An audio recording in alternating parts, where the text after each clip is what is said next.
Hey, welcome to the vlog. We got another vlog here today. It's a vlogging time. I don't know.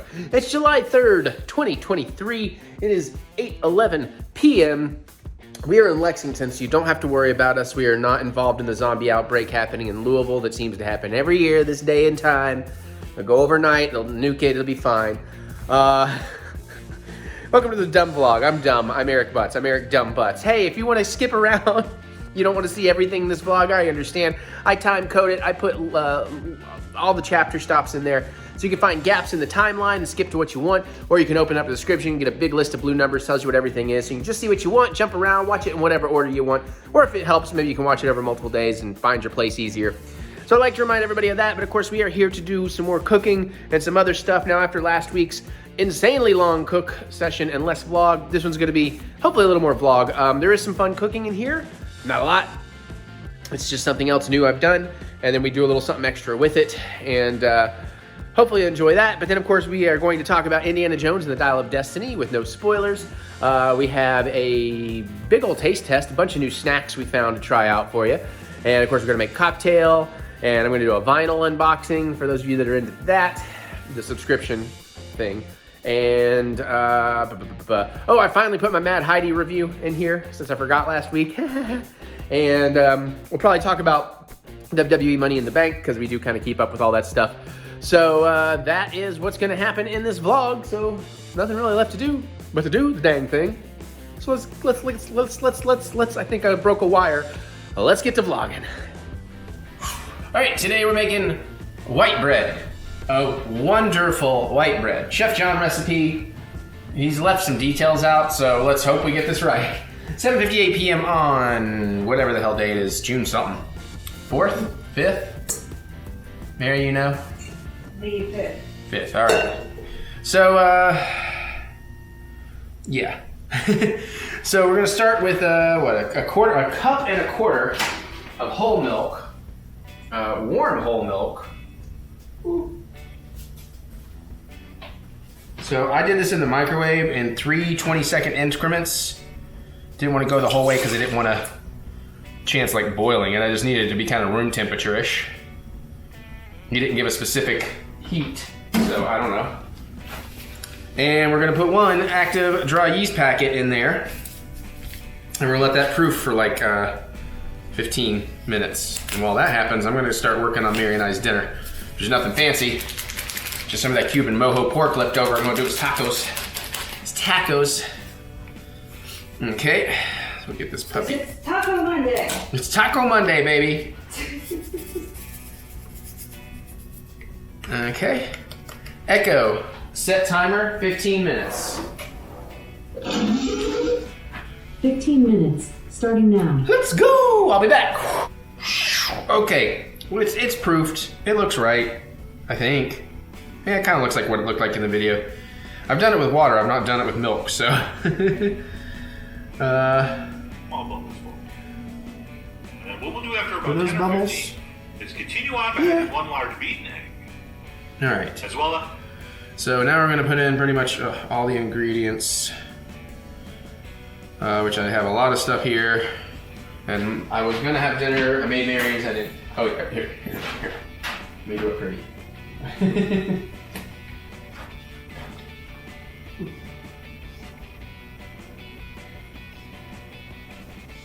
Probably got that one. There you go. I'm driving Eric insane with my bad plating. Well, also, I'm trying to do this because it's a timing thing, but now I feel like they need to see. Simple, but should be delicious. I'm gonna try a little bit, see. Okay, yeah, she's gonna put the chipotle crema. Okay, I gotta focus on this though. All right, so it says put in the egg, so let's do the egg.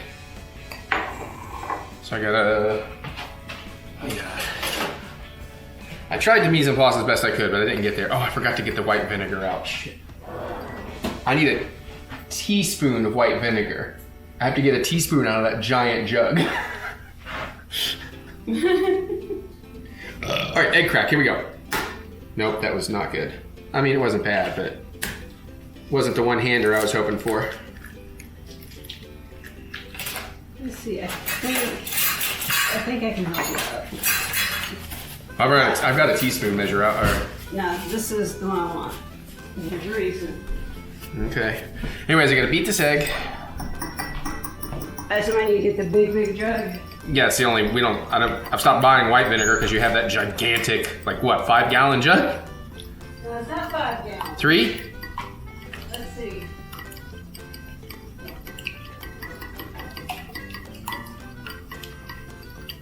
$1.32 gallons. Oh, wow. It seems a lot bigger than that. Yeah. All right. Okay. I'm gonna show you how to do this. Hopefully, if this lasts for us. All right, so put the egg in.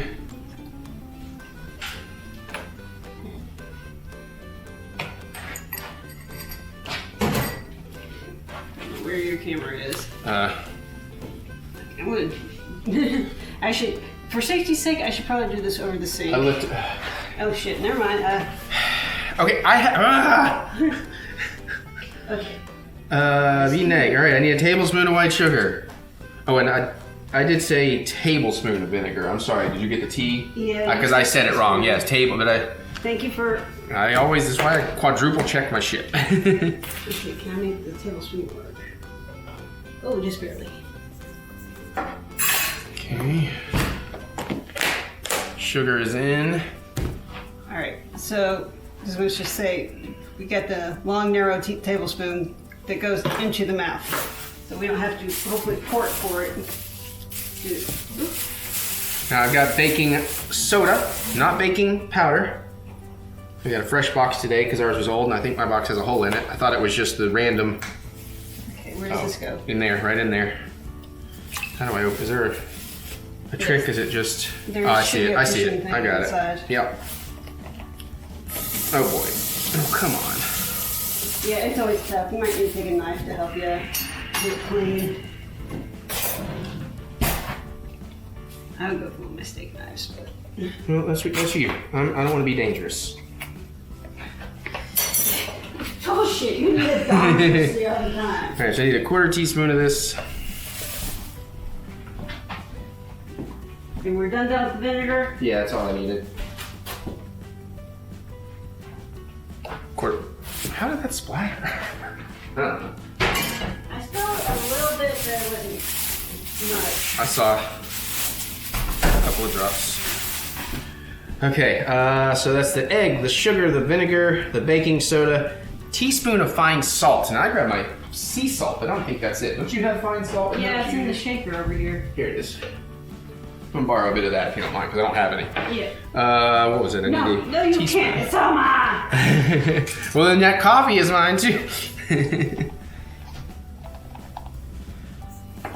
Okay. Okay, and then I think from here we're going to start putting in the flour. So we're going to want to get it on the stand. Up to 3 cups of flour. We're not going to put it all in at once. And let me just pop back and see There's a little touch of what white he sugar, does. a little bit of white, And which we have this loaf of white. Okay. You see, that's it. We'll go ahead and grab the dough hook Uh-oh. and head to the mix. butter. And a few Shit, tablespoons okay. of very soft, room temperature butter. So like 3 tablespoons of room temperature butter. A half of this got there. Yeah, that works. Okay. Of course I'm. Oh, good. They put that in a smart place. That's what the measuring thing's underneath, huh? So let's see. 1, 2, 3.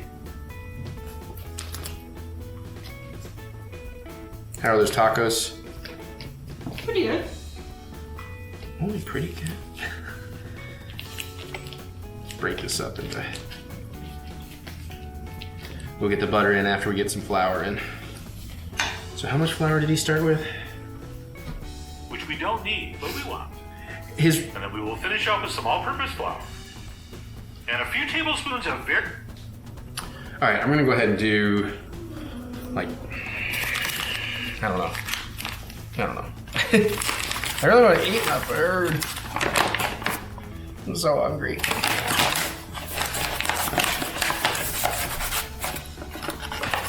Okay, let's at least go ahead and do 2 cups of flour in there. If I realized how this was going to go down, I told you to eat yours first. Because I did have like a snack before you got here. It's okay. And I'm gonna go ahead and get a 1/3 cup out, but we're not gonna dump the whole thing in.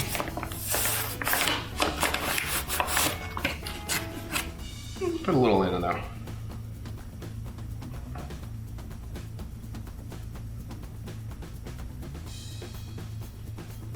Jack, what are you playing with? Did you steal my nail file again? No. That's the only thing I think that you could actually lodge underneath the china cabinet there. Okay, so we did about half of that in there. I'll flour my pork. All right, put the butter in, it's definitely softened.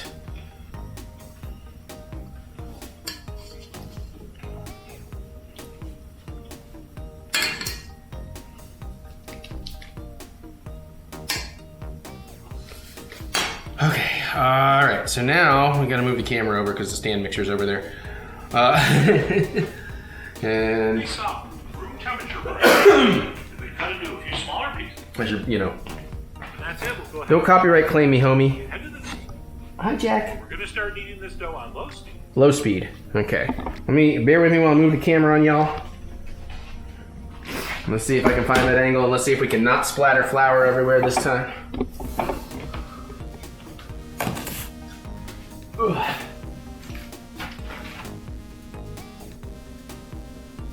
There we go. All right, unplug my coffee machine. Ow.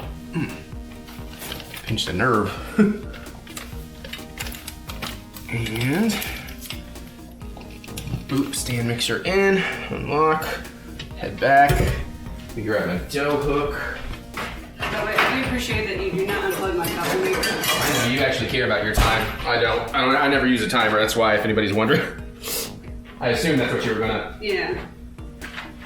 Meanwhile, I don't use the timer for when I have to go to work early in the morning. Right. I like that coffee waiting for me. Alright, where's my... There it is. Alright, we're gonna put that down in. Lock the head, low speed. Well, actually, let me just check what I'm supposed to do next, just to be sure. Did I say knead the dough? This is really gonna be more of a batter, as you'll see. Uh-huh, it's gonna be a batter. Rest of this loaf of white. Alright, I'm just gonna go ahead and turn this on. Low speed. Go ahead and start this on low speed. As soon as everything kind of comes together, Right. this time we're gonna give it about 3 or 4 minutes. 3 or 4 minutes. Very smooth, very elastic. And as you can see, it's Okay. this is still Well, while that's happening, I am gonna put together me some tacos. I gotta toast up my tortillas. Yeah, of course I'm doing corn. I ain't no gringo.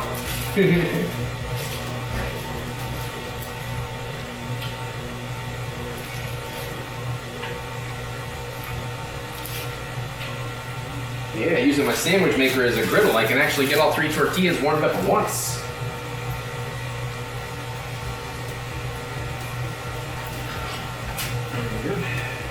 Here's the plate, so I have it in my plate, which we'll do is blue.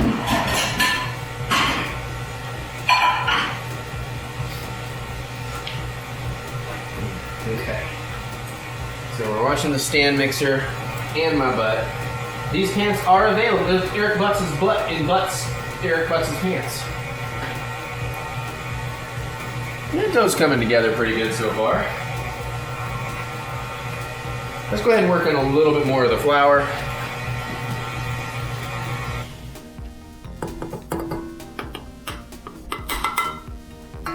I'll use, oh shit, almost all of it. I might not have should have done that much, but we'll go with that. Ah, stop poofing.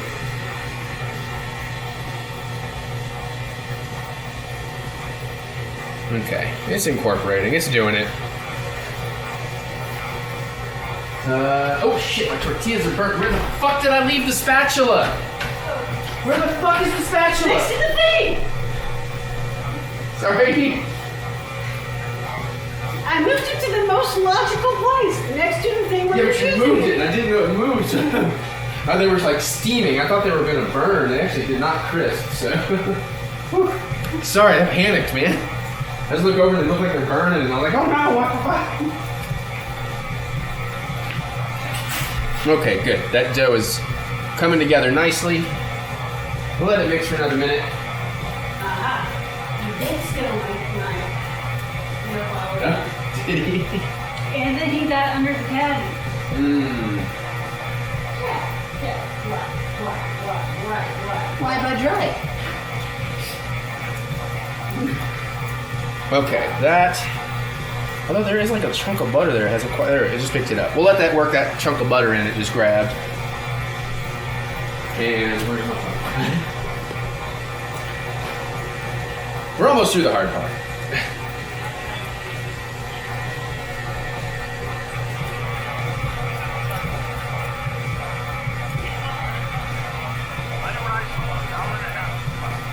Okay.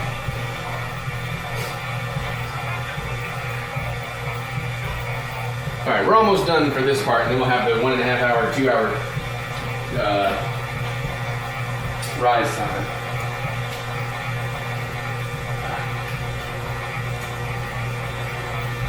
Tortillas are almost good.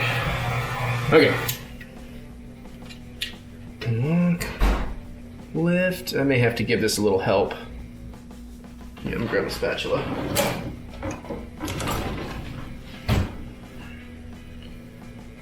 It's not as wet a dough as he claimed. I might have put a little too much extra flour in there, but it is what it is. It's working though. I mean, it is. Yeah, I get it. It's kind of battery. It looks about right. Yeah, it's sticking to the spatula more than you would want for a normal dough, but oh, see that butter. Here, I'll just incorporate it myself. Okay, so basically, let's move the dough hook out so I don't have to move the camera. We don't actually work this one, so we're just gonna kind of get it. We're gonna scrape down the sides. And just kind of roughly form it into a bit of a ball here.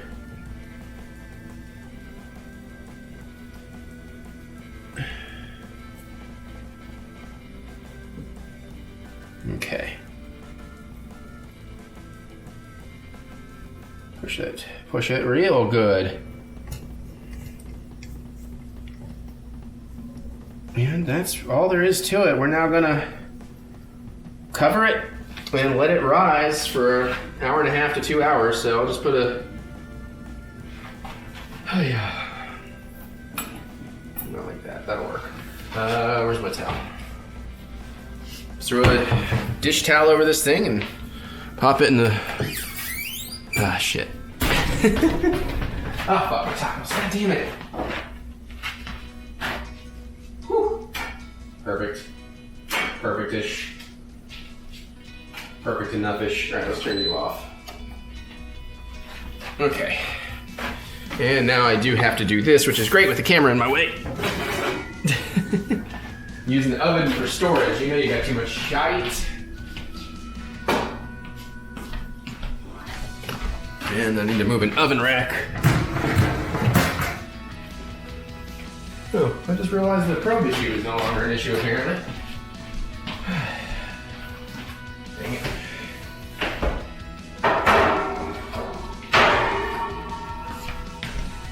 Okay, now we can cover this and just stick it in a safe spot. All right, Echo, set timer, 2 hours.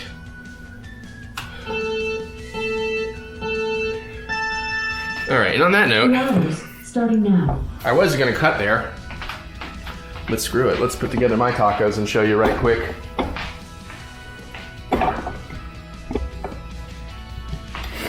See what we can do here. That's a pretty good look, all right. You got me 3 little crispy corn tortillas. Kind of crisped them a little more than I meant to. I really just wanted them to be warm. Some more of this delicious mojo pork. Now we still have a crap ton up.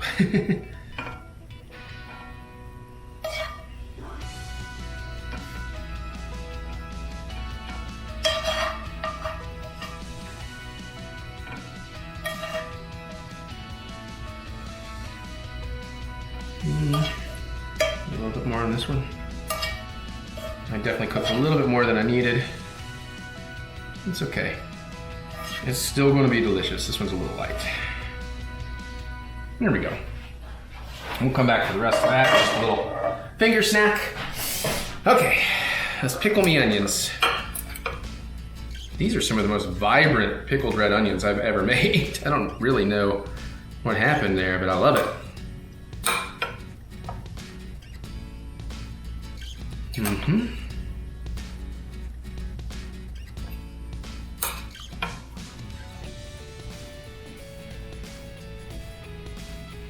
And oops, sure.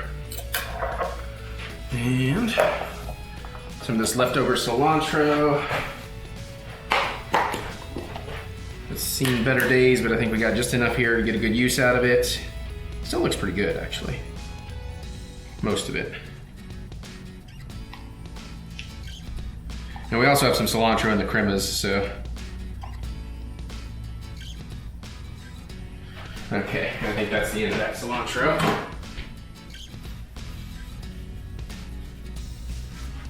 And I'm gonna hit mine with both cremas.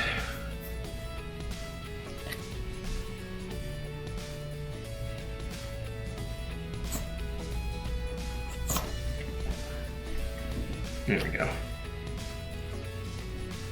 Oh shit. Here it is. Ah! Oh, Fuck.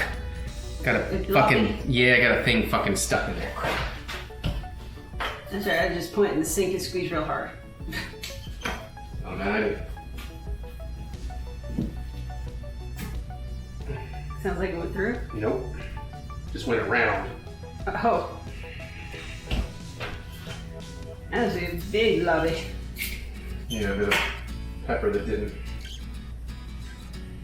cut down correctly. Let's try that again. So my plate's not gonna look the best, but oh good, whatever it is. All right, go the other way. Just get it out of the fucking equation completely if I can. I'm gonna go start cleaning up and watering. And you can have me for the rest of the night. Oh, you mean like the 5 minutes we'll have when I'm done doing everything? If that's what it is, yeah. Yeah, I know. That was making fun of me more, but you know. Okay. There we go. Oh god, again. Oh, fuck you. Why is all the fucking peppers all of a sudden?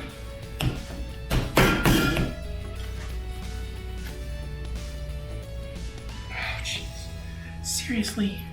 Maybe we just need to My tacos are trim the doomed. top a little more. It's already got a trimmed top. My tacos are just fucking doomed.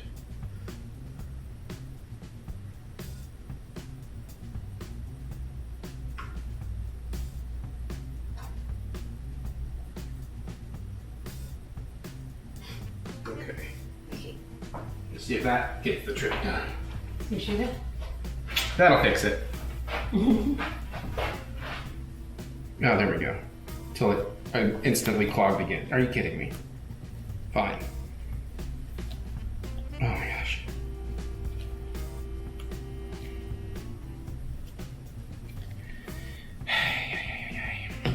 Yeah, this might need to be, I might need to get a different top for this one. Maybe this one was not rated for this. Come on. I just need a little bit more. Damn. Fine, that one's just gonna be light. I tell you what. Hiya. There we go.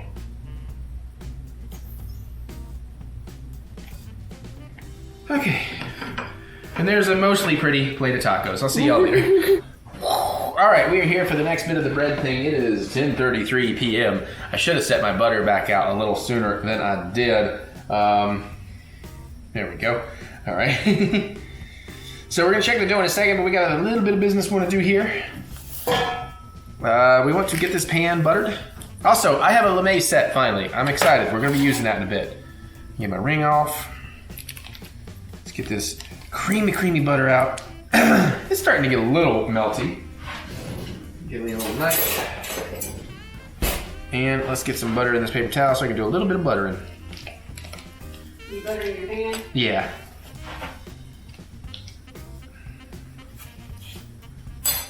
Okay. Although, I don't know why I'm bothering with paper towels. I should just get my fingers all buttery. Then I'll taste good. I think it's easier to shred paper towel. It depends. All right, so we get the pan nice and butter coated in here. Going pretty good so far. My brand new aluminized steel, aluminized steel, machine washable, scratch resistant, KitchenAid pans. Yeah, fuck this paper towel. I researched baking pans. I got a 9x5 here. Chef John did not specify. So this would be, I think, a 1.2 pound. I don't remember what I learned. I learned things about pans. And then I bought these because that was what I learned, was this would be my best bet as somebody who wants to make bread and get crispier crusts, but also wants to keep it low maintenance and machine washable and all of that. So that's why I got these. I also got some 8.5 by 4.5s, but they're not KitchenAid, but they are aluminized steel. We'll play with those someday because I'm going to be making all kinds of bread. I bought a book all about making breads today. So I'm excited for that as well. Okay, and now that we got that, let's go ahead and set that aside. And we got a little bit of butter left. Let's go ahead and butter the spatula because of how we're gonna take the air out of this. It's supposed to be a wet and sticky dough that we can't necessarily, put out on a mat and roll out. Science happens. We'll keep that butter out because we may need some more.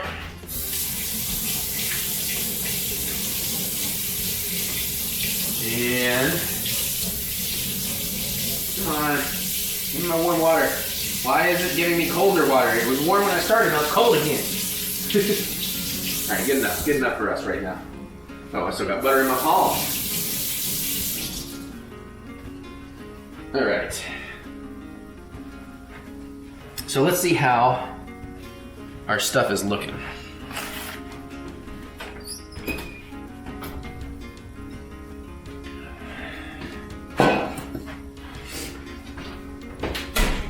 And the big reveal. Oh yeah, that came up nicely. Can you see that? You can't really. I think you can kind of see it. But yeah, you see that came up very nicely. So at this point, we want to use the buttered spatula to kind of work the air out of this. There it goes. And scrape it. We're gonna work it out into our pan here in just a second. Okay. I already tell I might want a little more butter on this thing.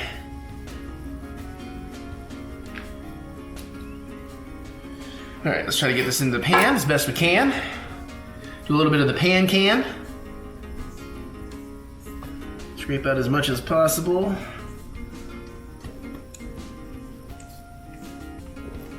right.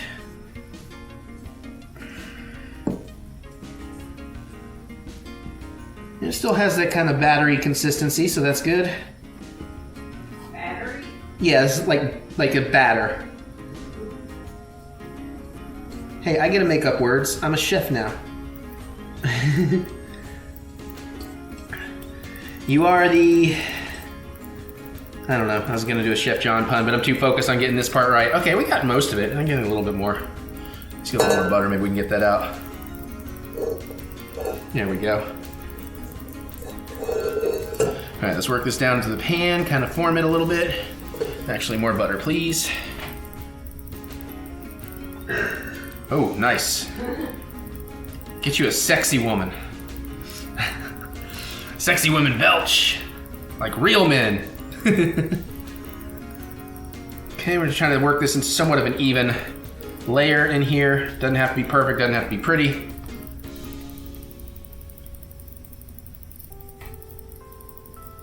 But you know, you want it up against the edges and whatnot.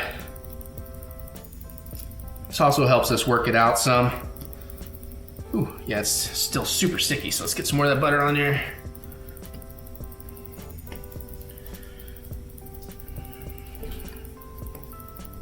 Okay. Having trouble getting it to go into that corner. There we go. Come on, work down. Work with me, honey. I also made sure to find these pans that had handles, so it's easier for flipping stuff out. Things to keep in mind. I've been talking to some of my baker friends. Okay, I think that's probably okay. Now, I'm gonna reference this video again, because again, I didn't write this out. Right into our loaf pan, which, by the way, as you might be able to see, is also Okay, so we're going into the pan. really long. We're working it in. Okay, now we gotta do the flour shake. That's what I thought was next. So I'm glad I haven't put away my flour yet. So we're gonna give this a full, nice little coating. And we're gonna do it the Chef John way. I'm gonna get a bunch of flour in my hand. And we're just gonna give it a... Nope, I'm already failing. I can definitely tell I put some spots in here that are a little overfloured. I don't know how he does that. You're supposed to sprinkle through my fingers. I probably just got too much out. Yeah, that's like, oh boy. Let's see if we can do anything about that.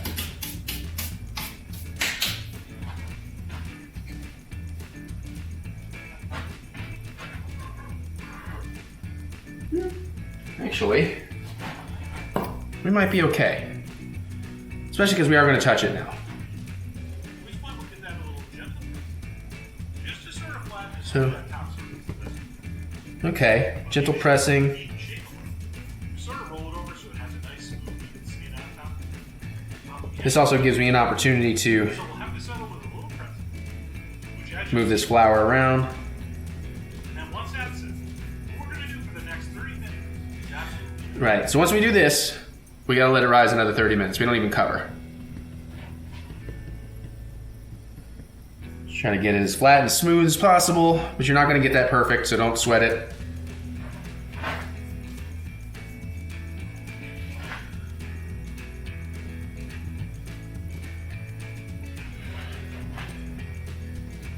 Okay.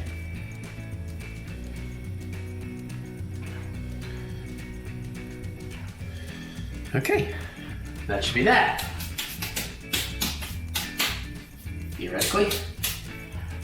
All right, so we're gonna let that sit for another 30 minutes. Echo, set timer for 30 minutes.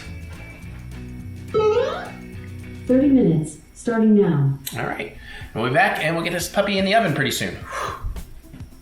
You're putting puppies in the oven? Yes, we're putting puppies in the oven.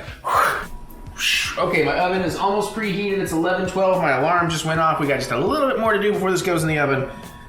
So let's do that. Now, the first things first, if you saw the Cuban bread, the Cuban sandwiches, I had to like kind of score the bread, and I did not have a super sharp knife, so I actually got the proper tool. I ordered a bread lame knife. Honestly, I was just giving you a second to freak out, and so somebody can be jumping into the comments. I know it's a bread lame, but it is spelled lame. So this has like a wooden handle and a bunch of razor blades, as well as a couple other things apparently. Because we want to cut down here. It's something about, you know, go watch Chef John's video. He's explained it better. I'll explain it when I've truly learned it. But it has something to do with like letting the bread cook properly and expand from the inside out or something like that. So I'm just being careful. I don't know how this is packaged. I don't want to hurt myself. Okay. So I guess we'll use the lame. I thought it came with more razor blades. So just, oh, yep, there's a package of razor blades. Okay. Or something.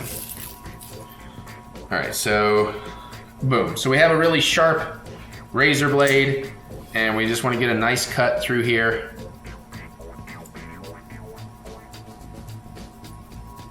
Oh, that did so much better than what I tried to do with my chef knives.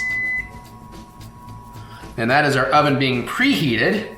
So yeah, all right, I'm gonna very carefully wipe that off. And recap it. Groovy. I think those are razor blades and sleeves. That's some kind of key, I think, for tightening that. Okay, so the next thing we got to do, I've melted some butter. We want to give this a bit of a butter wash. We're gonna have to do more of this too afterwards, but for right now, it's pretty good. So let's just get the top coated. Oh geez, that is a lot. That's a pool of butter I just dropped down in there. Whoops. This is gonna help me get some of the extra flour dealt with. Oh, I did it again. Oops, I did it again. I buttered your farts. It's getting late, y'all. I've been drinking. I gotta get through this wine so we can make a cocktail for the current vlog we're filming. I like that I'm super ahead on food. So like technically on Monday I wouldn't have to do a food cook, but I keep doing them anyways because there's so many things I wanna learn. So I'm just doing it. So it's not like I'm really saving myself any time or trouble. I know Mary's thrilled. What? Oh, he wasn't paying attention. I'm reading. No, you're fine. I'm researching peppers. Researching peppers. Everybody shut up, Mary's researching peppers. It's important work for me. That is not sarcasm. I mean it. Everybody shut up now.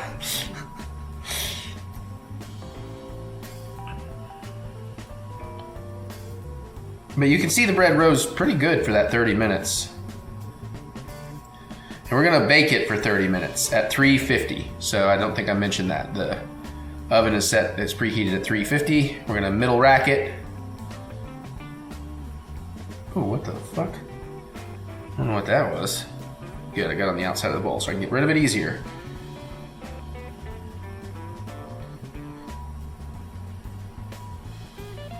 Just make sure everything is nice and covered.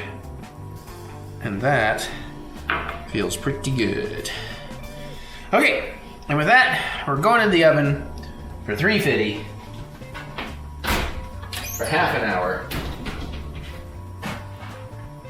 And then we gotta let it cool after that, which sucks. All right, Echo, set timer for 30 minutes. 30 minutes. Let's go, it's 11:17, baby. Maybe we'll get this done before midnight. We'll be back. Whew, that 30 minutes happened fast. Mary and I were here wrapped up in wrestling. Let's see what we got. Ooh, okay, yeah, that's looking pretty good. Although I gotta be careful. Oh yeah. Because it rose enough to almost touch the rack above it. I had to lift the rack to make it not scrape. Okay. So shit, yeah, I did not have my butter melted or nothing. Hold on. We gotta melt that butter. 25 seconds. Oven off. Oh my god. Do we need to relocate the rack? This smells occasionally. Well, I will need to in the future. It's fine this time. Alright. But I didn't know in this case. It was by a hair. Like it made it all the way past everything until like just that bump at the end, so I had to kind of lift it a little to not. So, is it like done or do you have to put it back in? No, I gotta just brush it with butter and let it cool. Okay. But man, this smells and looks fantastical. My son's is supposed to be bought so they can't smell anything. Well, I didn't smell it until I was over here on it. You'd have to come over here and smell it. So we butter this now, so it won't be crusty. It'll be more of a soft crust. And I gotta be careful because I don't want to slide it off the thing here. Off the cooling rack.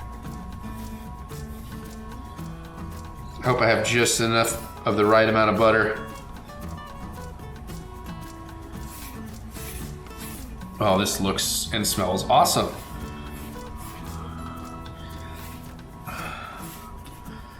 It's gonna be close on the butter.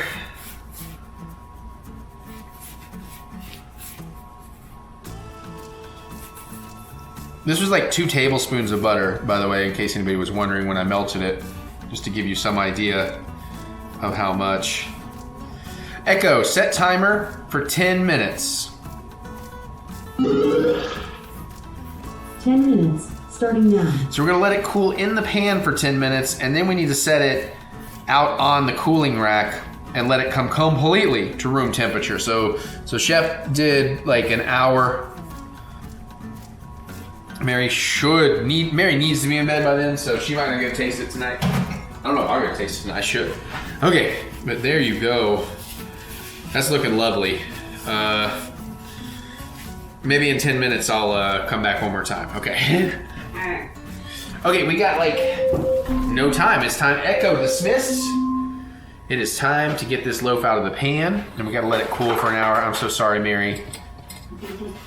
That is still Echo dismiss. Here there. That pan's still a little hot. So let's see what we can do here. I just don't want to fuck this up. I don't want to fuck up the flip. And hopefully it comes out pretty easy. When I saw Chef John do it, it came out pretty easy. Like you buttered and yes. good enough. Although I've got something going on here. I don't know what that. I think that's just buttery flour. Yeah, the white stuff is just excess flour. Yeah. Can I like maybe wipe that off a little bit so it looks a little prettier? Are these not clean? Oh, that's fine. Yes, they are all clean.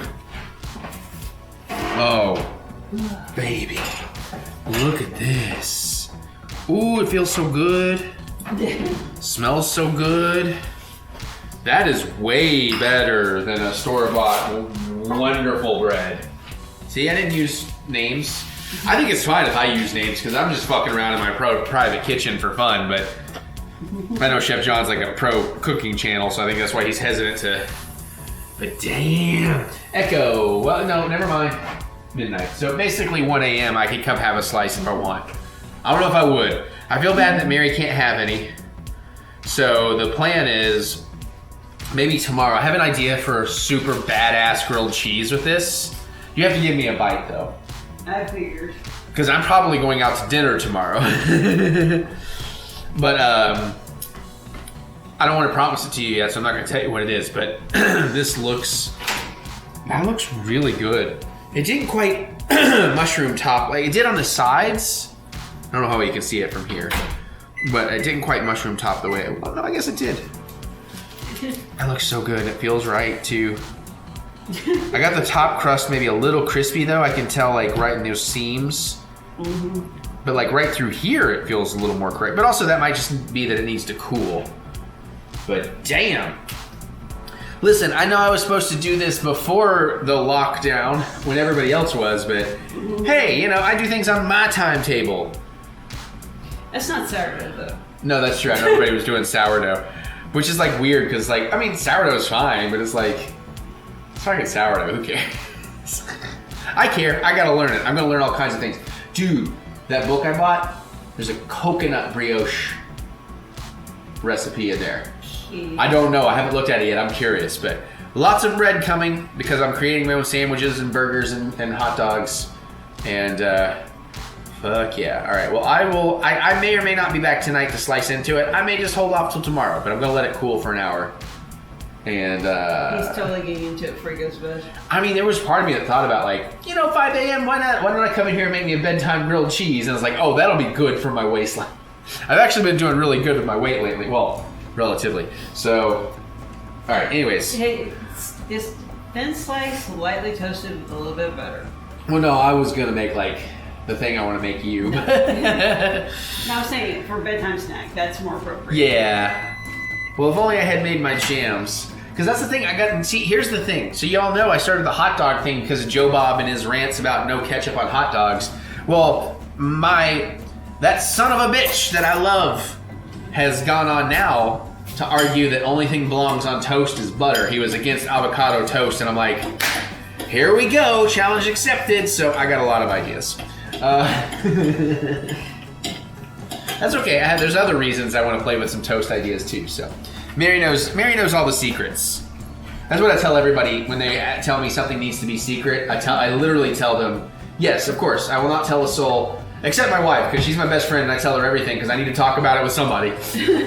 So, all right, maybe more tonight, definitely more tomorrow. And I love my lame knife. That worked really well. I know, I love the joke. It's the little May. All right, we're gonna go watch who is it? The Ricochet versus Shinsuke Nakamura. Yeah. Woo! I'm EricButts and I've got hiccups. This drink got a tiny bit better with melted ice. It still ain't good. Oh, that's from weeks ago. We're gonna. It's actually, unfortunately for Mary. Way past my bedtime. Yeah. So, but hey, the bread cooled. So we're gonna take a slice. You want me to do it in piece or? It's up to you. It seems more convenient to do it in. I would like to get in there, but then I have to cut multiple pieces. So. Yeah, that's fine. Let's just try an in piece here. Kind of thin. And if we want butter, I do have softened butter. Well, I just really want to know what the bread itself, super fresh, tasted like. Because this is as fresh as you could possibly eat it. Look at that. Oh, I'm gonna keep the crumbs off my hands. Look at that. It looks like bread. Shall I? How's this work? I go first. You go first. Go ahead. You cooked it or baked it.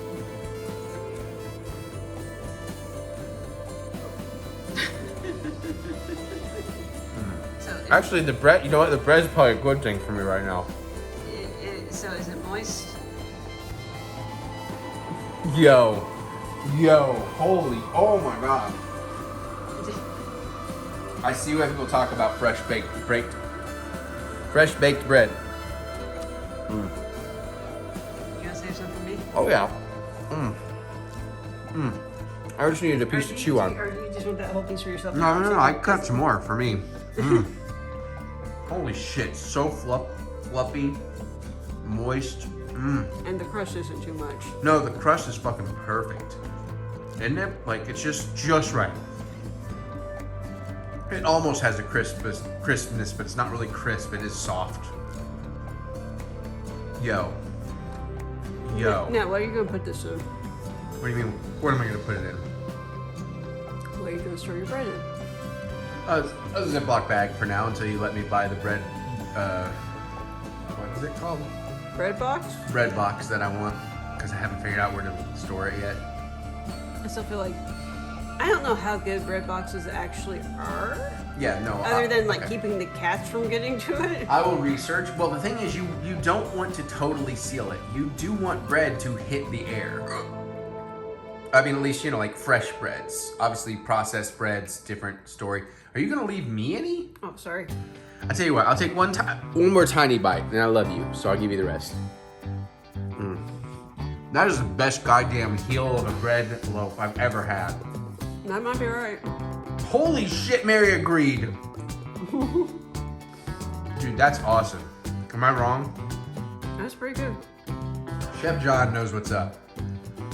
He really does. I need you to talk for a second because I need to think. And it's light, it's moist. Like I said, I don't like a really crusty bread, and it has a very minor. It has a crust, enough crust to let you know that there is a crust. But that's about it. That would be excellent for toast or sandwiches. Fucking insane grilled cheese, which hopefully I'll make tomorrow for mostly you because I won't have time to eat it probably. All right.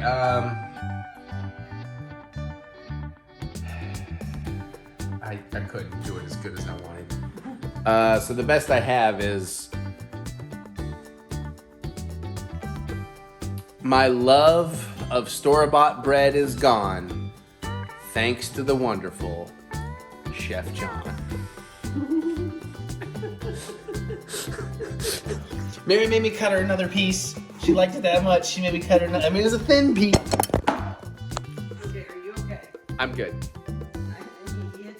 He dropped the phone and it hit the knife, and the knife went flying. I'm good. They don't need to know. Call 911. No, I'm kidding. No, seriously, it did not hit me. We are good. Although maybe I need to wash that before I slice any more bread. Actually, you know what? That's what I did. I just saved myself from tempting myself to slice more of this. Like, look at this. Look at this. Yo. It's so fucking good. And I finally made something. It's very rare, but I made something. That she was like, do you want to share another piece? I'm like, no, I'm good, but you want one. I know you want one. She's like, like, ah. Thank you, Chef John. Thanks to Chef John, we're gonna get it on. Okay, so obviously I'm multitasking. So Mary got back. Hi, Mary. Hi. And now I know she's very hungry, so I have to make her dinner. And me too, and it's gonna be really tasty. I've already got the griddle preheated. It'll take me a minute to put together the sandwich. Well, it almost looks like you got challah bread. Oh, yeah. Smells good. It does smell very good. But I decided, Mary, what it is I did it on purpose. I'm a chef. This is called rustic hot dog buns. That's the key there. All right. Anyways, that was another video that you probably already saw. Or maybe not. Actually, no, this, oh crap. Yeah, this is the future. This is the future. Damn it. I should have moved that. Crap baskets. Okay. Now, I got a bread slicing thing coming that's gonna let me do straight, even cuts, but hey, I don't know where I'm doing now, so. This, of course, is that bread we made from Chef John the other day. I wanna make some. Why don't you just turn around the other way? Well, I will in a second when I'm smart again. So let's get some nice thick slices out.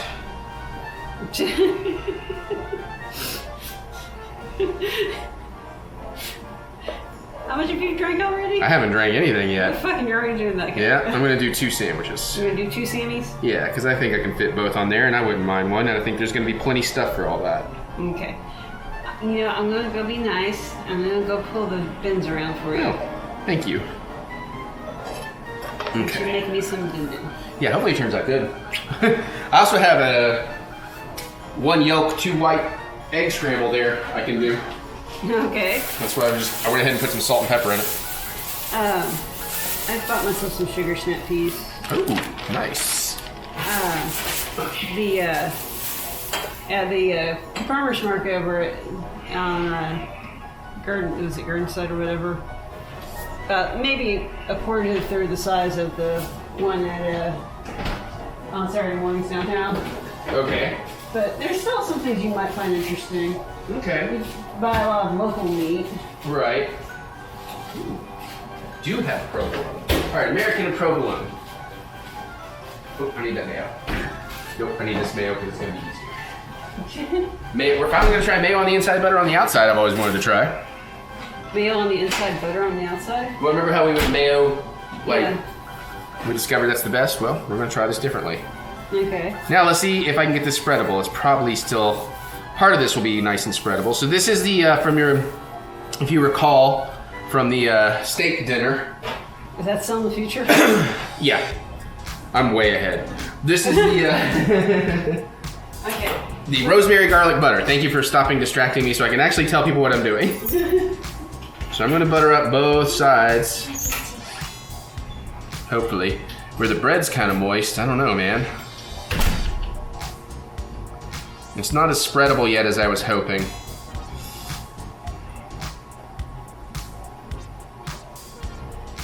I mean, it's kind of working. I don't know if I've got enough for both of us, but that's okay if I don't. It might be good to make one with and one without anyways, just in case I fuck up.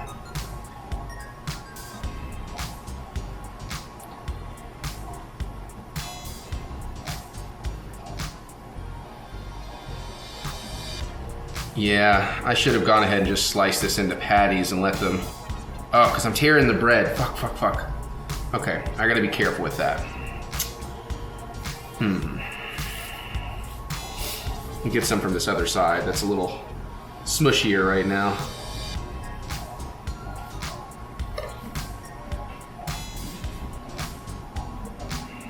Yeah, I was mushing too hard, man.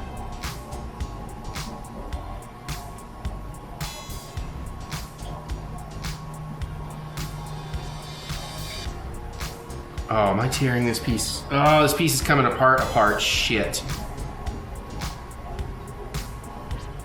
The butter is too hard and the bread is too soft.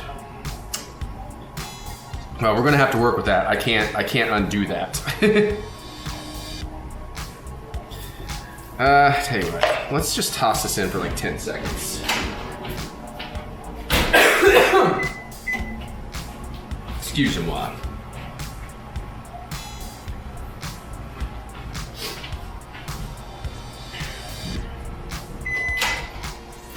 Just to get it a little bit smooshier, softer. I guess I could do that to the bread too. Oh, that made such a huge fucking difference. Good. Oh yeah, I should have started that way.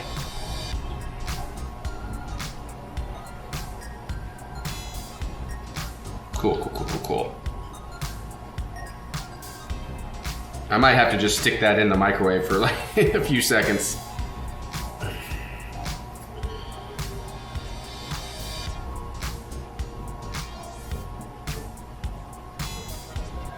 Oh, it smells so good now that I heated it up.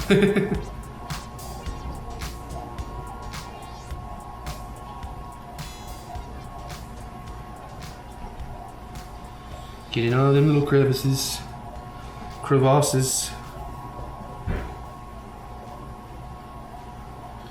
Alright, that one's ready. I'll do something about that in a minute. But maybe I can make this work just right. We'll see.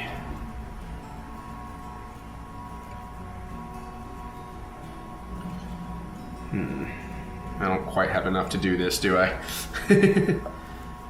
Not as good as I wanted. Alright. Shit, well, fuck. Get this piece good and buttered at least. Alright, well, sorry. The battery was not charging the camera, so I had to let it recharge a bit. So, yeah, this one that was tearing, I threw it in the microwave for like 5 seconds. I was able to spread it. I did have to steal some butter off the other slices to finish putting that butter on all the slices, but I've got them kind of toasty. Sandwich maker is up to 350 preheated top and bottom griddles. So now, I hope I don't lose too much butter doing this, but do that. And then we're gonna do it on this one too, because this will be the easier one to work with. We're gonna put a little mayo on the inside, make it a little extra creamy. Just a thin smattering.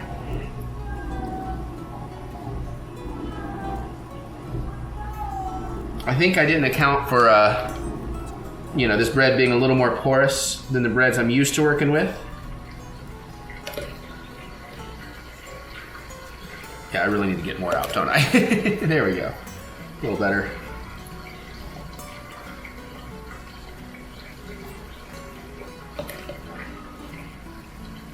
There, now we're working. Now we're cooking with mayo. I'm so clever. And this is the first thing we've eaten with this white bread that we made. It's been sitting for a couple of days. I should point out it is 6:52 p.m. on, I want to say June 5th. It might be the 7th, to be honest. I'm gonna move this out of my way so I can get flat.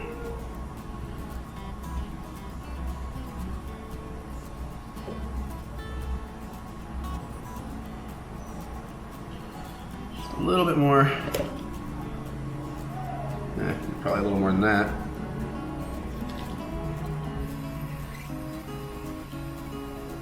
Okay, that's good. All right, let's build with some cheese.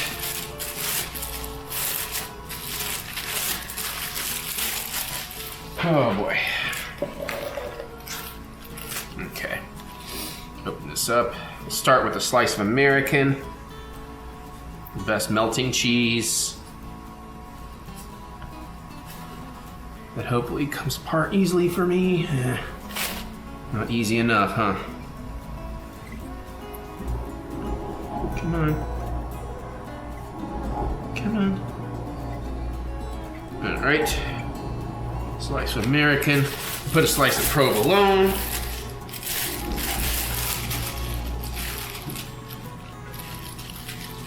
Get that nice extra gooiness in there. A little extra depth of flavor. And let's go back with one more slice of American. And I do wonder if I should torch this a bit. Okay, I'm getting impatient. Calm down. Okay. Bread on top. Torn bread on top. All right, now let me get you a better camera angle. Whoopity doopity. All right, let's open this bad boy. We're gonna not press these either, so I'm gonna use this little side switch thing. We just want it lightly on there, and Sandwich on. And I'm at 350, 375. Sandwich on. Wipe my fingers. And let's bring this down.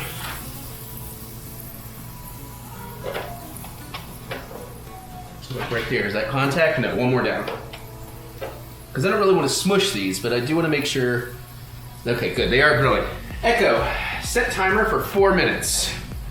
4 minutes, starting now. All right. Let's place Ethan on.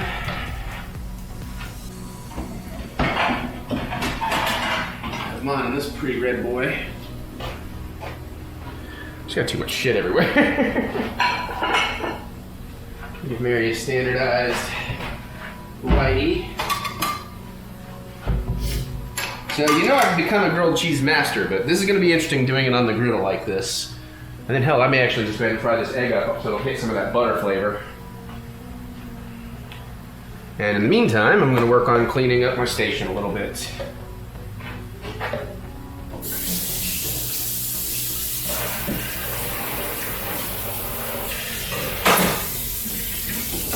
Yeah, I can't believe the camera cracked out like that on me. Sometimes it's fine, sometimes it's like I have to tell the battery to send a charge. Okay. And the nice thing is, it should be fairly easy to tell how this goes. No, that's no good. Okay. Cleaning up my station. Cleaning up my station. What a wonderful feeling. We're cleaning today.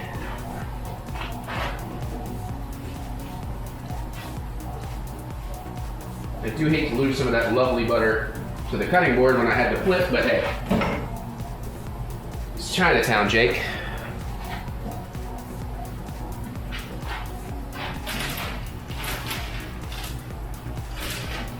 Alright, we should be about halfway there. Cheese looks like it's melting pretty good.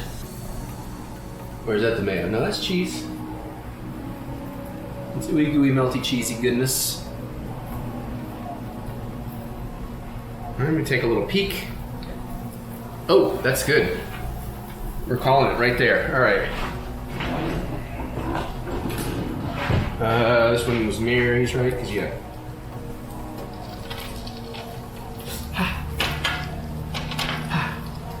Flip it to be sure. Ooh, a little toasty on the bottom.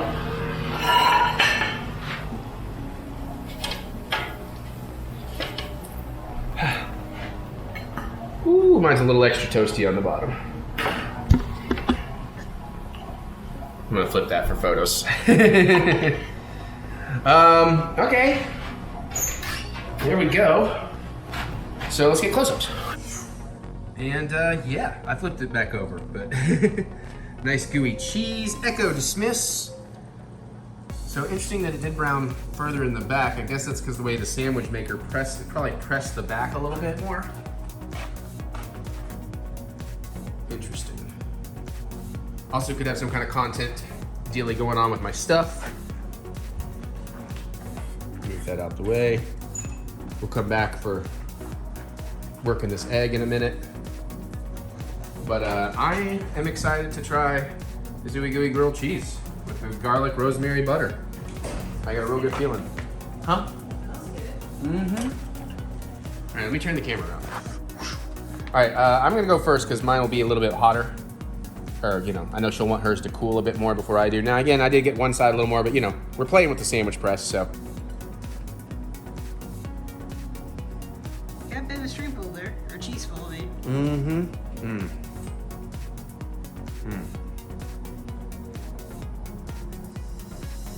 Mm. Mm-hmm. It's good, but I'm still trying to figure out if it's worth it for the butter. Here's a recommendation: flip it over so that the less burnt side is against your tongue. That's what I was doing. Is that the less burnt side? Oh, Mm-hmm. that is? Okay. Oh my God. Look at all that trying to ooze out the back. Ooey gooey indeed. The pony says I would like to have some. Oh, yes. Damn. I got back up for that. Couldn't contain it. Oh man, a lot of it's just gonna goo right out.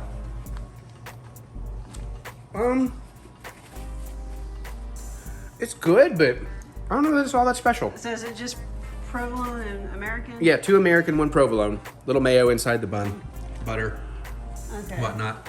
And I do think your other side is also lighter, and that's probably the heavier side there. Let's see. Yeah, it's about, like I said, it's slightly lighter. Yeah. And I checked early, and it just went real fast on here. That's a pretty good cheese pull. Hijacked. You cannot has. This is very light. Yeah, somehow it lost a lot of the flavors. But that bread is really good in it. But it's because the bread's really good. That's why. Okay. A couple of thoughts on why this is the way it is. Okay. I'm not saying it's bad, but it's like there's really, it's a bit nothing. Yeah, no, I'm with you. Somehow something has counteracted flavor. Okay, so provolone doesn't have a lot of flavor on its own. Right, I was just getting more of a melty goo from that was what I was hoping for. And that may have softened out your American cheese flavor. I believe so, yeah. Oh god, this is falling apart. Yeah, it's like just such a moist bread. Okay, and that's the other thing. Your bread might be too thick. Your bread, because it is just a basic white bread. I should slice it thinner. Yeah, it's because it might be also helping to kind of swallow up everything else. Yeah, and also kind of that's really the flavor I'm tasting more than anything. So Knife and fork this because my sandwich Okay. has this ingredient. Well, I'm gonna eat and then cook this egg. Hello, my lovelies. We're gonna watch Money in the Bank later. Taste test time. We've been sitting on a bunch of snacks, and I'm desperate to try all these. I've been staring me in the eye. So today we have, in no particular order, chili and cheese Cheetos puffballs. I think that would be really awesome. Harvest blended with sweet potato, sea salt Pringles. So they'll actually have some potato in these chips for once.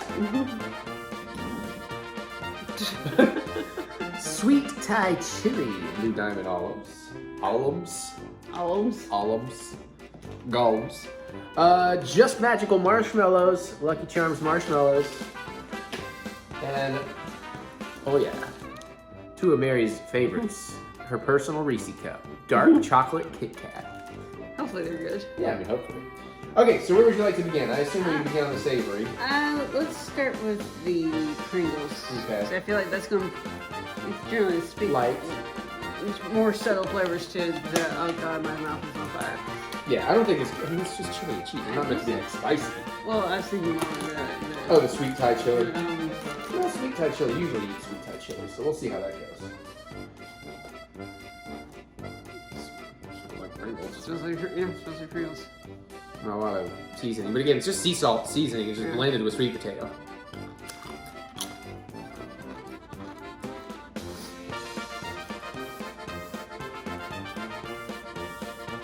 Tastes like a Pringle. Tastes like a very, no, I'm getting a little sweet potato. It tastes like an under-seasoned Pringle, but I've eaten a lot more Pringles than you lately. I think I would like a little more salt on them, but honestly, that hint of sweet potato aftertaste is kind of nice. Yeah. Yeah, you only really get it on the back end. Mm-hmm. I mean, they're good. They will be eaten. They'll be enjoyed. Can't say I'm like, oh my god, I must find 8 more things of these like I did with the Hot Ones ones. Mm-hmm. Well, and it does not seem to really make a caloric difference. If anything, I feel, no, it's like the same average calories of Pringles. Yeah.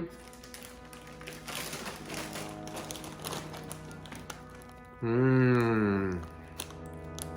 Now, I love cheese balls, love Cheetos, love chili and cheese. These should be good. Put a little palate cleanser. Okay, 32 balls for 170 calories.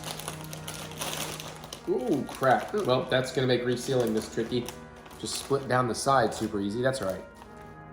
Um, I'm getting a lot of smell. Oh, were you just sniffing?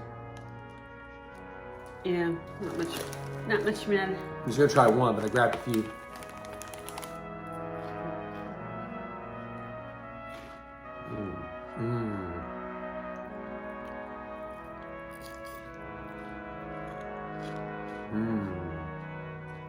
Uh-oh.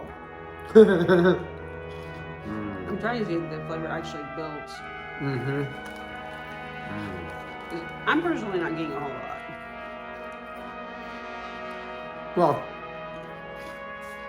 it's less cheesy than Cheetos Puff, because I think the flavors of the chili part are definitely there. They're kind of taking away from the cheese, but Okay, I finally started getting some flavor. that's pretty good. Eh. It's not, for me, it's not striking enough to warrant calories. Yeah, I was thinking, I mean, I like it, but I also really love cheese balls. But I think my initial taste of it was a lot more exciting. But as I'm getting in there, you're right, I think cheese balls themselves have more flavor. Yeah. I mean, occasionally you do I get like it. like a hit of the chili. Mm-hmm. But I do like that. So, again, I don't think it's going to be a thing I'm going to rush out and buy over and over, but I am excited to finish them. Mm-hmm. What are you? Sorry. I got distracted by something on the Alexis. Oh. On the Lexus, we have a nice car. Oh, we gotta get on a rental car. Oh, we gotta get a vacation update. I haven't really updated anything, have I? We got. Here's the update. We got Oogie Boogie Bash tickets. I guess I can tell that story later. We'll do a vacation update this week, hopefully, if I remember. Okay. Blue Diamond Almonds, amazing. Sweet Thai chili, should be dope. Korean barbecue are one of my favorites right now. Normal flavors, the salt and vinegar, or of course smokehouse is where I like to go with these things. The dill pickle ones are pretty good too. Mm-hmm. But I got a good feeling about this. It smells like almonds. Give me a few of those bad boys. Whoops, okay, I got two, but I'm only putting in one.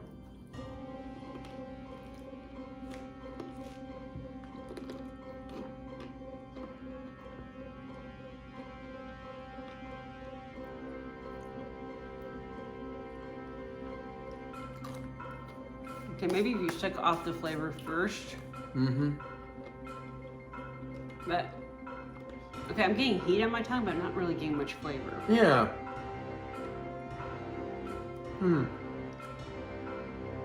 Yeah, I'm with you on that. Like actually. I'm like not getting really any sweetness. Yeah, exactly. There's no sweet. Or even the chili is not like flavorful, it's just a little bit of a tingle heat. Mm-hmm. Really, the almond is what I'm mostly tasting. I'd say that's pretty sweet. Yeah. Yeah. Yeah, it's very disappointing actually. Well, at least the almonds are good for you. Yeah, well, I love almonds, so I mean, that ain't a problem. Nobody eats them. Almonds is probably my second favorite nut. Cashew. Can't beat a cashew, but goddamn can't eat that many cashews either. Well, you can, but you talk about a caloric nut, Jesus. Yeah. Just like me, I'm a caloric nut. Aw. Love you too, 88. Look at that smile. Yeah. Aw. She's staring us down, but she's smiling like crazy. Mm-hmm. Which is good because I took her to the vet earlier today. Check up. She's fine. Everything's good, yeah. They're going like, we can't believe she's over 9 years old. Okay, now I think I'm gonna like these more than Mary. I love mushroom, cereal mushrooms. Marshmallows. What, you don't put mushrooms in your cereal? No, I was a fan of Lucky Charms back in the day. I'm just wondering how this will do without milk. Well, I mean, I would always eat cereal dry anyways. I mean, I have it with milk, of course, but, you know, I mean, you just get handfuls, and sometimes I would like to eat a whole bunch of just the cereal part and leave the marshmallows and then get a nice handful of just marshmallows, so. See, Oh, it smells good. It smells like sugar. Yeah, exactly. That's why it smells good. I'm gonna start. You know what? Oh no, June just left us. Anyways, I'm gonna start with a rainbow. Pretty sure they don't have different flavors. Bro. Heart. Unicorn. Yeah, they don't have to. It's just. But yeah, these are. Oh, it's dangerous. They do taste exactly how I remember. Yeah, that is straight. I mean, it's straight up Lucky Charms marshmallows, man. Chew on these? What did you say? Oh, this chew better than I thought they would. That's not bad. This whole bag is 480 calories. For a sweet treat, and there's a lot in there, that's not terrible. Problem is, I could probably easily down half this bag in one setting if I'm not careful.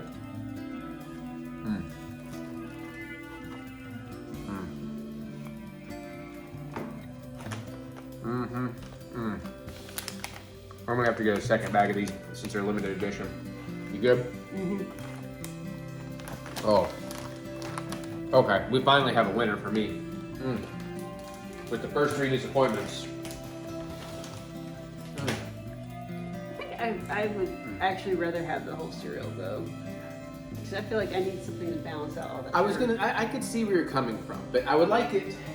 What I would like, I think, take the Lucky Charms cereal and reverse the ratio of cereal to marshmallow,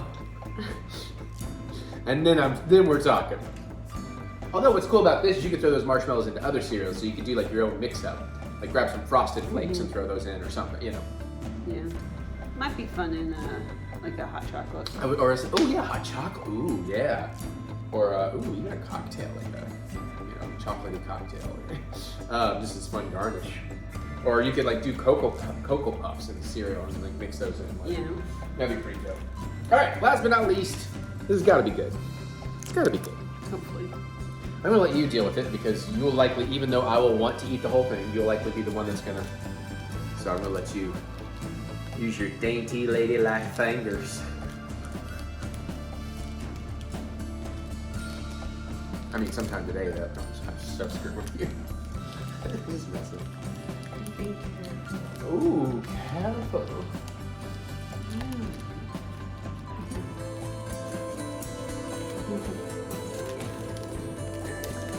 There we go. We has Kit Kat. We should try the Kit Kat cereal, but then I have to buy cereal that we. Yeah, I'll end up eating. Yeah.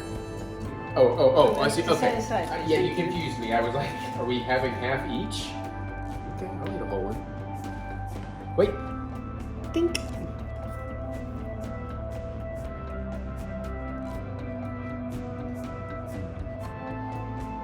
Okay. This is one of the better Kit Kats. Now, I love dark chocolate, but I will say this is really good. But I think I prefer the classic Kit Kat if I'm wanting Kit Kat. But I would not say no to that.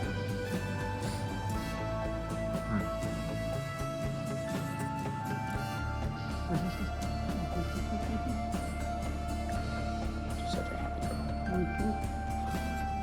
But where do you stand on it? Obviously, I think we both like it, yeah? I feel like it's something that you should eat with like coffee or something. Yeah. So it's breakfast. It's breakfast cake. Kahlua and coffee with Lucky Charms marshmallows in it. It's good though. Oh yeah, I like it. Because I like it when it actually tastes like the thing it's supposed to taste like. Like for example, those matcha green tea ones that we got, which didn't really taste like much of anything. Oh, gotcha. Okay. Or like those ginger or pumpkin spice ones. Oh that yeah. we get. Those do kind of taste like, yeah. Yeah. Ooh, I'm ready for those. Is it Halloween time yet? I'm so ready for October. Actually, there's a lot of cool stuff before October, but all right, that's a taste test. Yeah. Oh, and I'm apologizing. Last week, I told you I would give you my review of a film called Mad Heidi, and I totally forgot. So let's talk about that for a couple of minutes. No spoilers here. If you saw me do the trailer reaction, you saw me buy a ticket for it immediately, which was like my review and the reaction. Weird story is with my theater, they had a whole thing where management called in and had like all the Fathom things canceled. So I went to look, I was like, why is my ticket canceled? Where'd my show go? But then they added it back, so I got my ticket anyways. Before I get into the movie, I'll tell you the rest of that story. Even though a couple other tickets had been sold, I guess they canceled, because when I went, I was the only sold ticket, and I had the entire theater to myself for like an hour. Some lady comes in like with 40 minutes left in the movie. I'm like, this is the start of the third act. Why are you coming in now? I was like, did you come in the wrong theater? I was expecting her to like get up and leave, especially when there started being gushing gore or just ridiculousness, and she didn't. So I don't know if she just bought it. She came with a bunch of snacks. I don't know if she bought a ticket for the movie after and just came in there early or what. But I was just slightly distracted by that and kind of bummed. Like, oh man, I almost had this theater to myself the whole time. But the thing I will bitch about is that piece of shit. You're a piece of shit if you do this too. Okay, it's not the end of the world, but I happened to notice by the time she reclined, you could see the silhouette of her feet, her bare fucking feet, no shoes, no socks. Like you're not at home. You're still in public. Fucking act like it. Show some goddamn respect. No one wants your nasty ass feet on those chairs. So anyways, don't take off your shoes and socks, not just to not be an asshole, but because other fuckers might, and that's gross. Okay. Itty bitch, you catch that mouse? You're an awesome mighty huntress. Are you Mad Heidi? Is that a Swiss cheese Nazi? Hell yeah. So yeah, that's kind of Mad Heidi. Mad Heidi knows exactly what movie it is. Swissploitation. Oh my gosh, girl. Yes, you're fantastic. You want to take that to mommy? She caught one of her mice. Toy mouse, you know. Yes, very good, honey.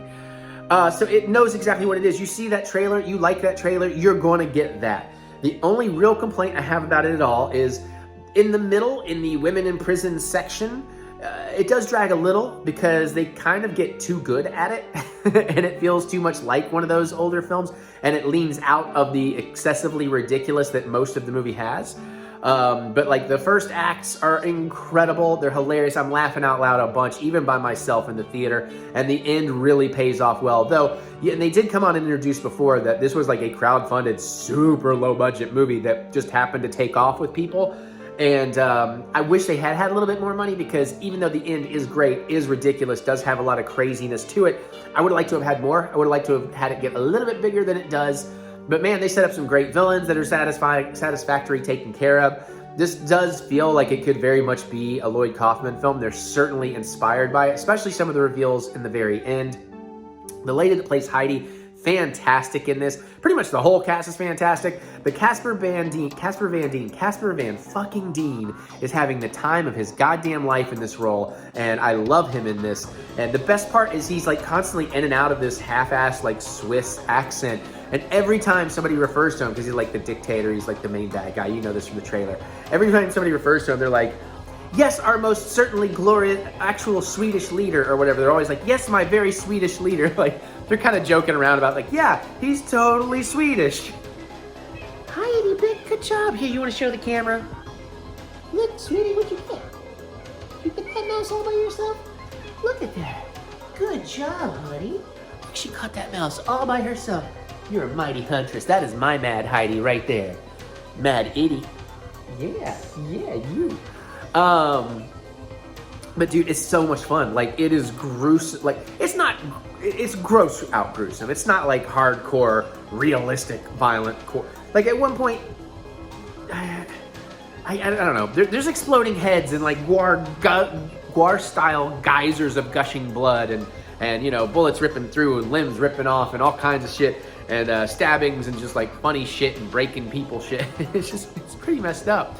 But they hit all the exploitation things wonderfully, and they know exactly what they're doing. And I really, even though I enjoyed having the theater to myself, I was really kind of bummed that more people didn't go to this. Because if those kind of movies are your thing, this is one of the greats. And I would love for a sequel, and I would be there day one. And I'm so thrilled that I did go see this in a theater, because that's a kind of special experience. Movies like this don't often get to go to the theater. But highly recommend Mad Heidi if you get a chance, if you want a real fun, silly movie that knows what it is and does it just right. From the window to the walls, till the sweat drips off my balls. So we've been singing that for about a week and a half nonstop now. Don't mind my eyes, I'm having an issue. So we saw Indiana Jones, The Dial of Destiny. And I guess first, let's just do a quick, before we get into that, we did rewatch like one a week leading up. We rewatched the other 4 films. Yep. And my rankings have changed on them slightly. And of course, you know what? I enjoyed all 4 of those films. Even Crystal Skull, it certainly is the weakest for me, and I think I figured out what bothers me about it. And maybe we'll even get a little into that, but I just love those movies. I mean, Raiders is perfect, and Crusade is perfect.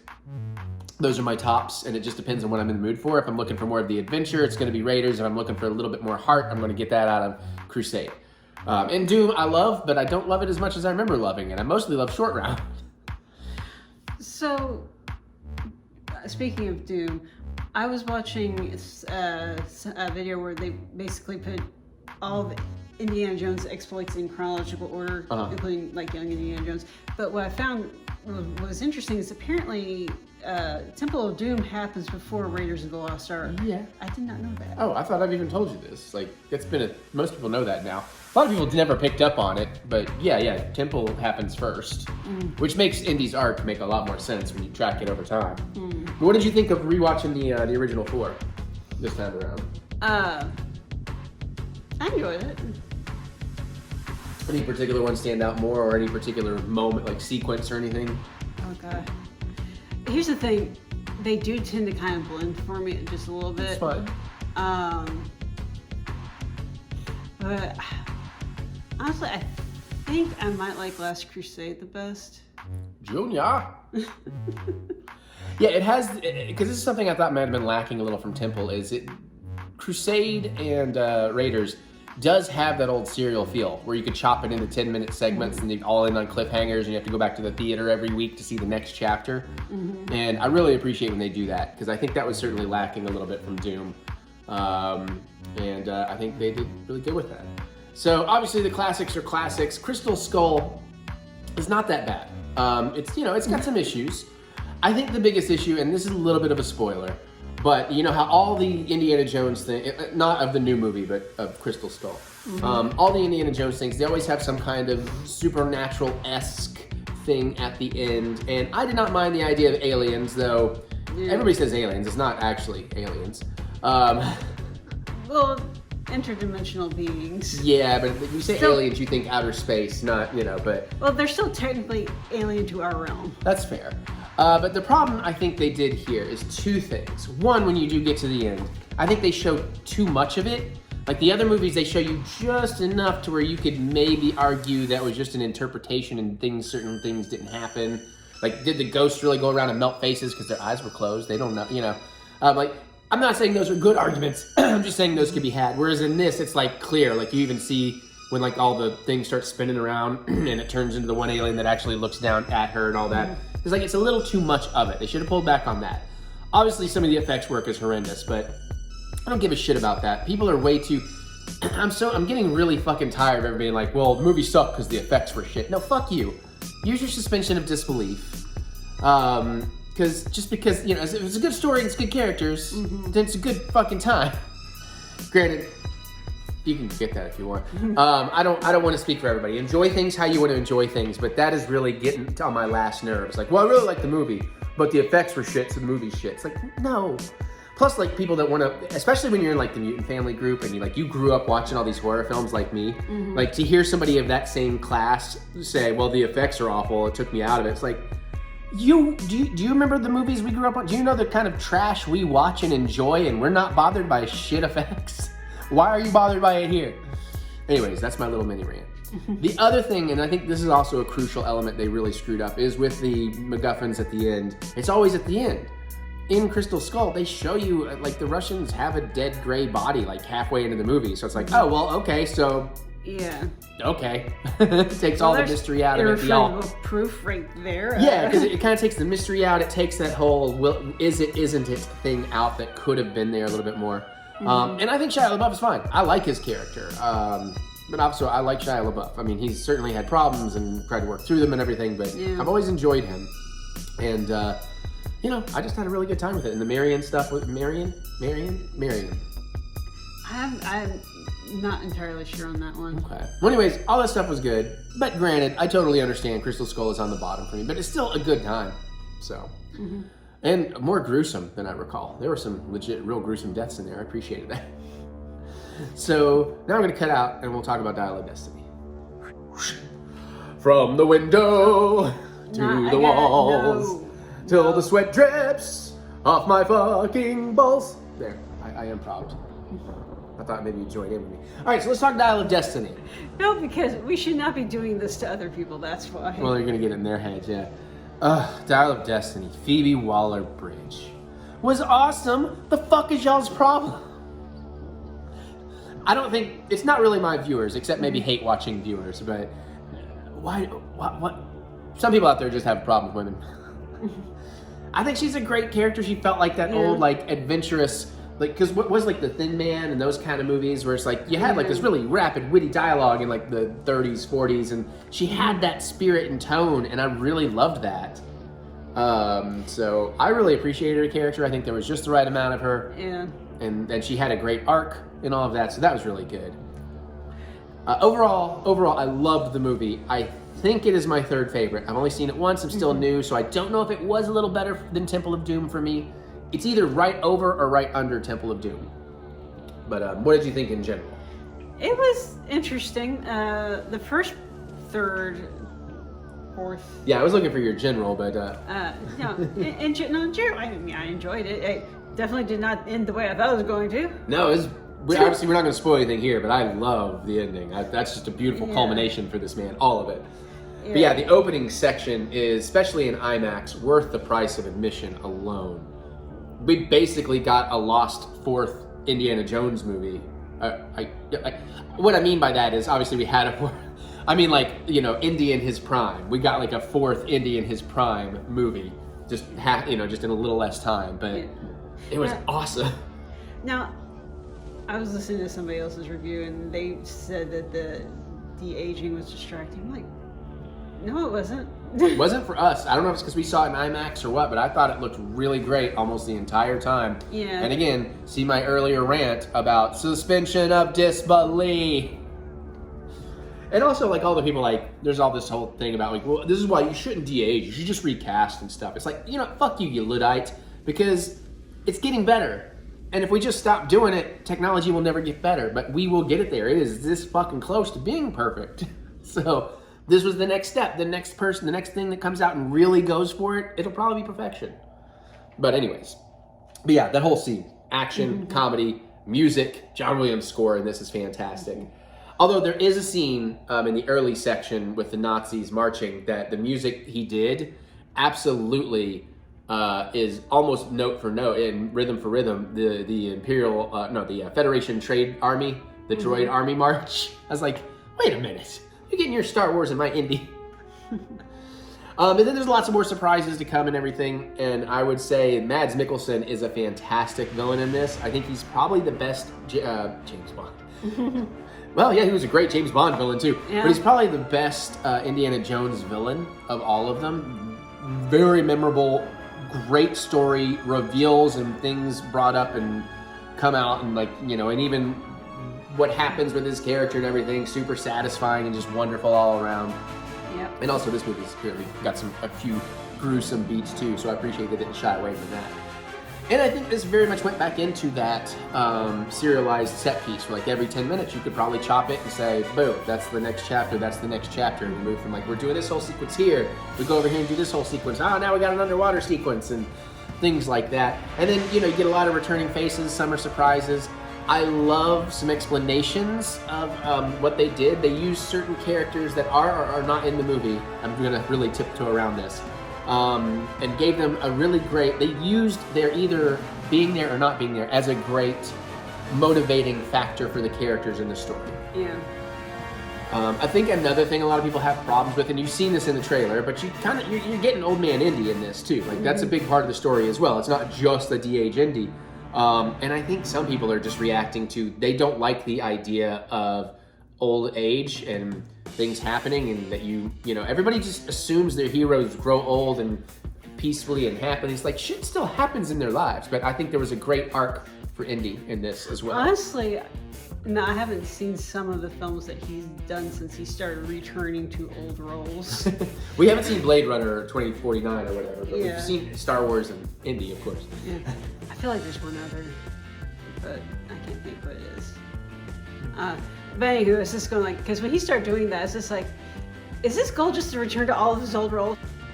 Okay, so Mary said something that probably would have been okay, but then the more I thought about it, I thought, I don't know, that might be kind of spoilery, so I'm not like... This is why you don't make Mary do non-spoilers. But anyways, Harrison Ford is returning to a lot of his roles, and I don't know that you can really finish that thought. No, I can't, because that's exactly why you cut the first time. Yeah, well, I mean, I explained it to you on camera why I think I that. know you and did, but now agree. you're bringing it up here again. But I'm not saying it. Anyways, Harrison Ford was fantastic in this. The villains are fantastic. There's one, this one guy, you just... perfectly hateable. Perfectly hateable. I like New Short Round. It's not actually New Short Round. I'm just... Very similar story, though. It's the same kind of thing, and that's kind of what I like. And that's what I like about the Helena Shaw and... I want to say Jeff, but it's not. That's not his name. I don't remember. But anyways, the kid. I like what they did there, and then how it's kind of a reflection of things from Indy's past and stuff like that. So I think all that was really, really cool. I think the MacGuffin is actually really brilliant, and they take, a lot of people are saying they take a big swing, which I mean, they kind of do. They do something that takes some of that supernatural, for lack of a better term, element and go hard with it. But it's actually really brilliant, and the more you know the character and his history, and like, it's kind of the perfect last adventure. And then all the stuff they do in that sequence is just incredible looking, and great performance and great story. And I love, if you've seen it, you know what I'm talking about, but I love the way they end all of that to come back to wrap up the movie. Because you feel like there's a whole bunch of stuff going to happen, but someone's a little too stubborn. But yeah, I really appreciated that. And then the kind of, I know I can't really talk about that. That would get way too spoilery. Anyways, point being, I fucking loved this. I think it's great. It's a great adventure. It's blast to have him back one more time doing this. It's blast to have John Williams doing the music one more time. Looked fantastic. Cinematography, 99% of the effects were perfect. I don't really, people are just, ugh. There were a lot of visual effects people on this movie. I know her and my dad were kind of giggling about how many digital artists. There was something about pirates. I'm trying to remember what the company name was. Like Fancy Pirates or something. I don't know. It was something, it was cute. And I remember pirates was in the name. And crafty apes. And then one other thing I will talk about is there's a character in here, and some people have complaints that I think are weird. They're like, why would you set this character up if you weren't going to do much with them, blah, blah, blah, blah, blah. But I was like, you know what I liked about that is to me, that's like, yeah, Indy had all these other adventures we just didn't get to see. He made a whole bunch of other friends along the way. Like, you just felt like they've been on something. They've been through some movies we haven't seen one. together. Okay. Yeah, and but it's heartbreaking. Like, when certain things happen to certain people and you really feel bad. Like, you feel it. You feel the impact, too. The violence feels violent in this. Not like excessively, not like a gore film or something, but loved it. Yeah, there's a few times you're kind of like, oh, damn, y'all. Yeah, that's some cold shit, man. Especially early. But, moving on to space. So, Indiana Jones 6, Nazis on the Moon, right? Okay, what was that one with Nazis on the Moon? Well, there's a few. You might be thinking of Iron Sky. But I think Iron Sky. There's actually a few. Because... There's more than one Nazis on the Moon? Oh, yeah. Because that's sort of a... that was sort of like a real thing. Not them actually being on the moon per se, but it was something they were aiming to achieve. Oh, okay. You know? So... Okay, you got anything to say? I kind of carried that because I had to stop you. I had to cut out everything you said. Good. I'm good. Flinch.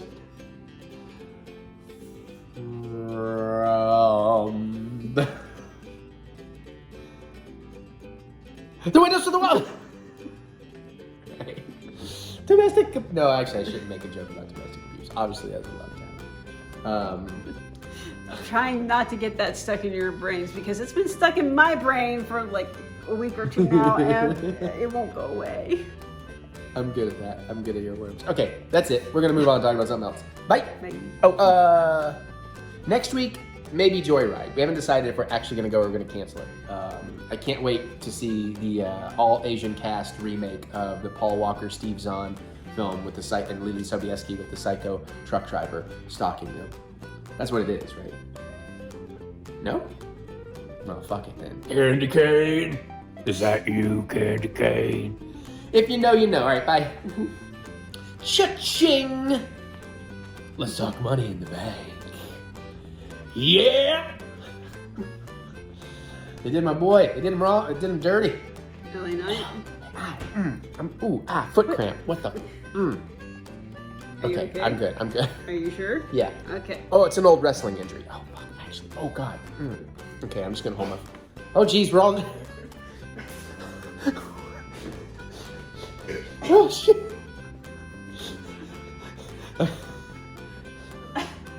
So I just drank water. I belched and water came back up and went up my sinus cavities. Oh, God.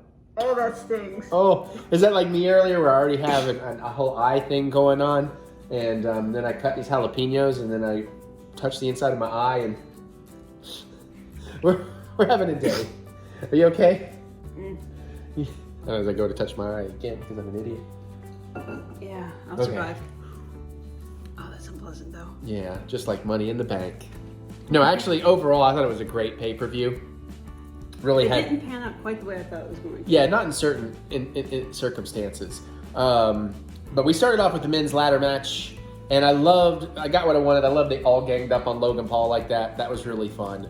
And you knew those tables, when they set those tables, it's like, oh yeah, I need to see somebody fall off the ladder into it. So Ricochet, they didn't quite do that. They did jump off the ropes. It was Ricochet and who did he put through? He put Logan Paul. Oh, that's right. He put Logan Paul through and gave him a big old gash. Again, do not like Logan Paul the person, but I gotta give credit where credit's due. The dude is an entertaining, talented at wrestling. He's easily hateable for a heel, but he goes hard, and I mean he's got real skill. So I kind of enjoy it when he's there because of that, because I know some crazy shit's gonna happen, and then it's usually him and Ricochet. Yeah, because that's the one where he had like that massive mid-air collision between the two of them. Yeah, like it's back Royal Rumble where they jumped across the ring at each other and collided. That was so fucking cool. But Mary kind of called it. She had a prediction. You want to tell them so I don't do all? I predicted Judas Priest would win Money in the Bank. Judas Priest, goddamn it. So Rob Halford shows up out of nowhere. Shit, what's his name? Damian Priest. I had the last name. Yeah. He's climbing the ladder going, breaking the law, breaking the law. Sorry, Damian Priest. My bad. All right, anyway. That's good. And the primary reason why I predicted he was going to win Money in the Bank was because of Finn Balor going up against Seth Rollins for the belt. Yeah. Because I figured that was going to make a nice little tense dynamic where the guy has the belt that he's won for forever and a day. And meanwhile, Priest has the Money in the Bank thing, and you've already seen Priest kind of pulling away a little bit from Judgment Day. I like what they're doing with that line, by the storyline, by the way. So that would be like a great tension type thing. It's a good way to put a schism in there.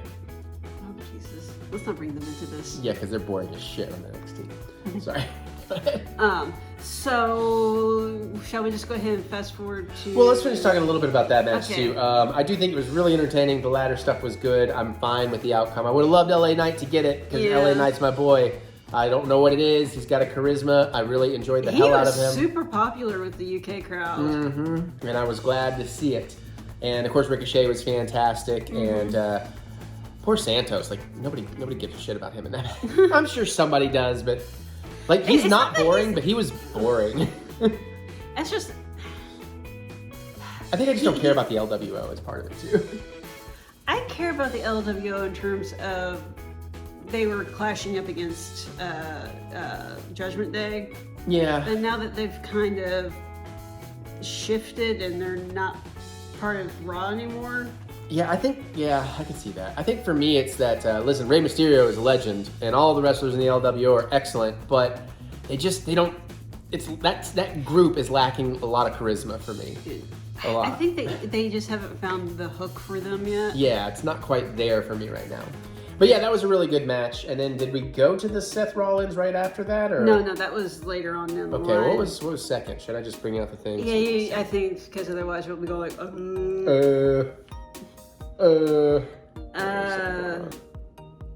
Oh, that's right. Fun mentioned real quick. I finally got Dad to buy a bag of those cold brew caramel M&Ms. He just tried them. He's like, he's like, I did not need to know about those. These are way too good. I was like, I told you, dude. Let's see. All right. I had some earlier myself. Money in the Bank. Oh, good. It did know I meant WWE. I was like, is it gonna know what I'm asking? What was next? I'm getting there. I'm trying to see if I can remember on my own. Oh, wait, no, I want the, I'm in the wrong. 2023. Let's do that. And we have a wiki. Wiki usually does it best for me. Maybe not. Oh, no. I'll just search I got it. Okay.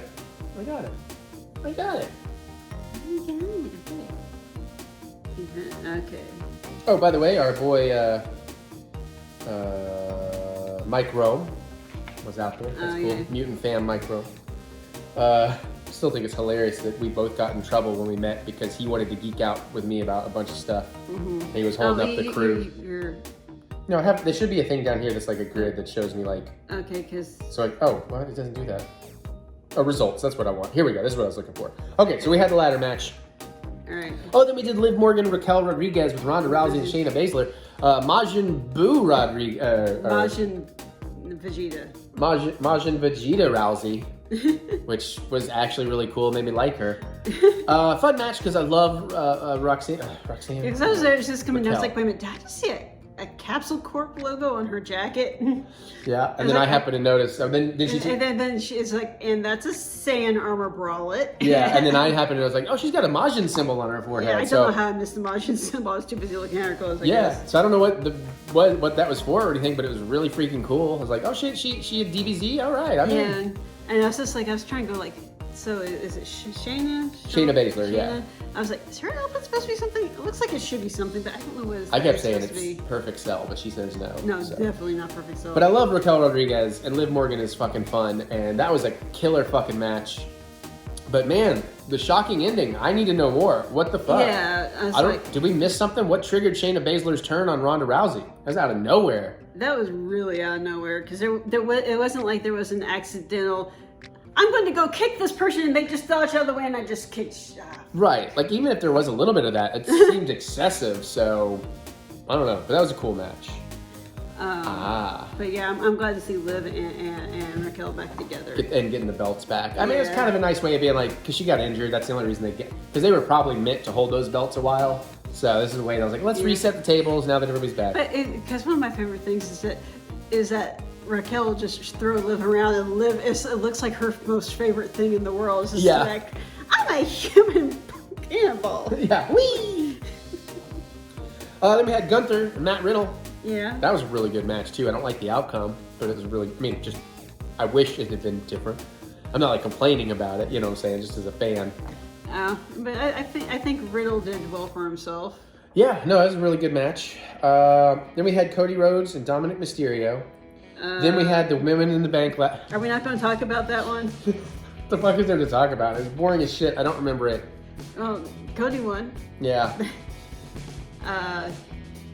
Oh god, I have to say, oh shit, what's mommy?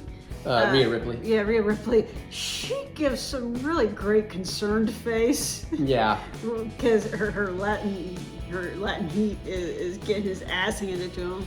Yeah, and I appreciated their looks though. Even Dom coming down to the ring, they actually look kind of cool. Well, as cool as Dom can ever look, especially in that hair. Yeah, the mullet does not work for him. Yeah, I'm kind of over this dumbness though. Like, it was a funny gag for a little while with like prison Dom and all this, but it's like, I'm just over it. And I'm over Cody Rhodes. I mean, hey, he finally won something. Wasn't a punching bag. We figured it was like Brock Lesnar was going to come out and beat the shit out of him again. But yeah, his 8-minute, 40-second match, I really just didn't care. But the ladies' ladder match? yeah, ladies' ladder match, again, was excellent. And I love the ending. I love Bayley and Io trying not to fuck each other up, but then not caring. And then the whole handcuff thing was great, though. Yeah. And what a cool thing that Io is E-I-E-I-O-O is Sure. Yeah, I'm Cup trying it to in the teach ladder. Eric that in Japanese, eyes are pronounced as E's. You have very pretty E's.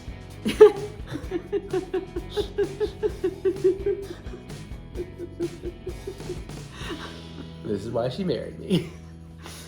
But yeah, I'm trying to think like if there's like some specifics in there to talk about, but other than the end. Well, 'cause it I was think the end's really cool. handcuff gimmick that I hadn't seen before. Yeah, that was really fun. And Becky dressed as Rogue. Mary's thinking maybe Phoenix, but I'm pretty sure it was Rogue. One of the two. Mm-hmm. Um, Zelina Vega, brings out the shoe. yeah, the flip flop. Yeah, it's cute, but that can get old. Zoe Stark, I barely remember in this. Um, And Trish, I really don't remember much of Zoe and Trish in this. They were kind of forgettable in it.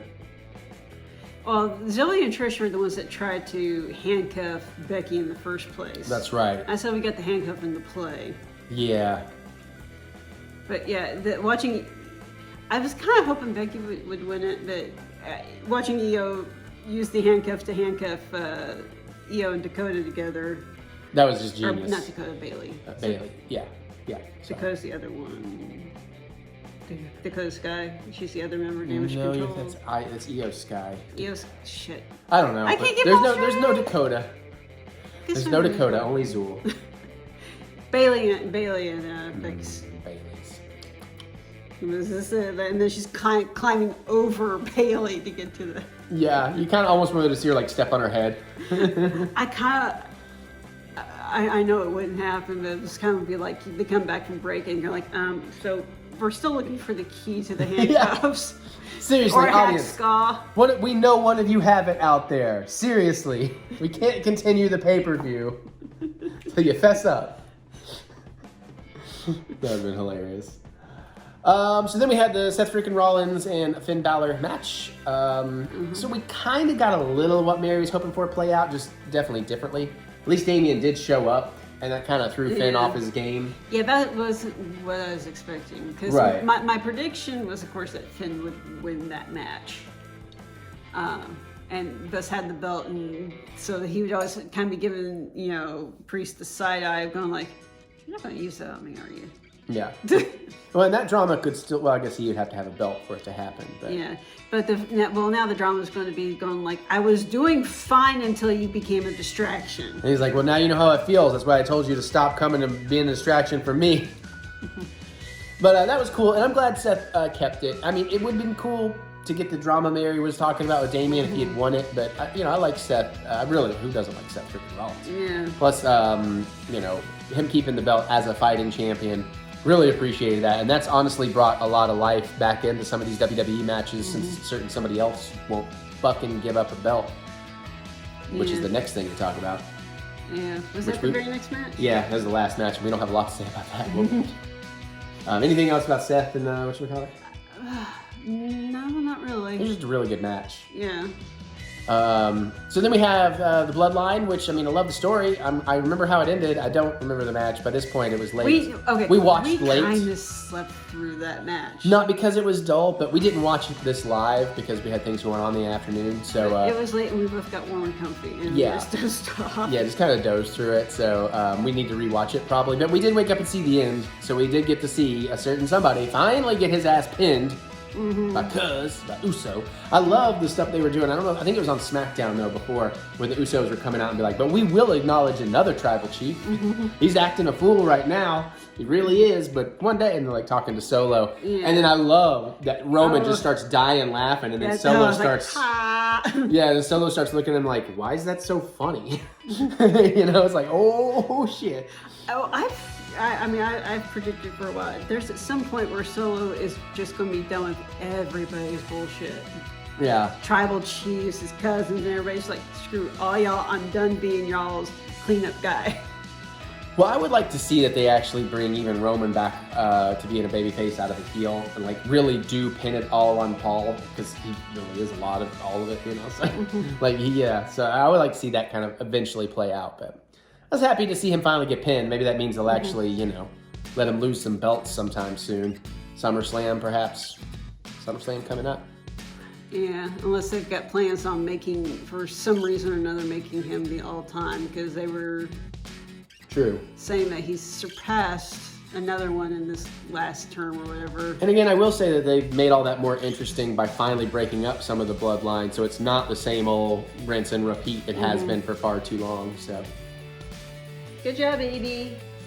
good job, mighty huntress you is. Alright, anything else about Money in the Bank? No, I think I'm good. I think we're good. We're gonna finish this up so we can go watch Raw.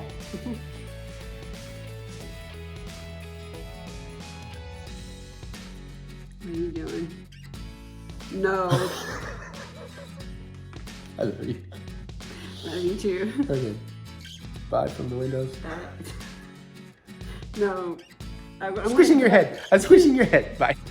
Vital time. All right. So again, I get the vinyl subscription. I think it's like $39 and like $6 for shipping.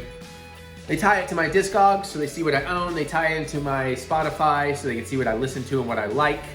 It's a weird framing, but we'll live with it. And that's all permission based. There's other things they can tie into if you want, like your Instagram, which I don't quite understand. But then they curate, or you can pick, like they give you some things you can go listen to and be like, we'll give you this album and this album similar. I always go with curation.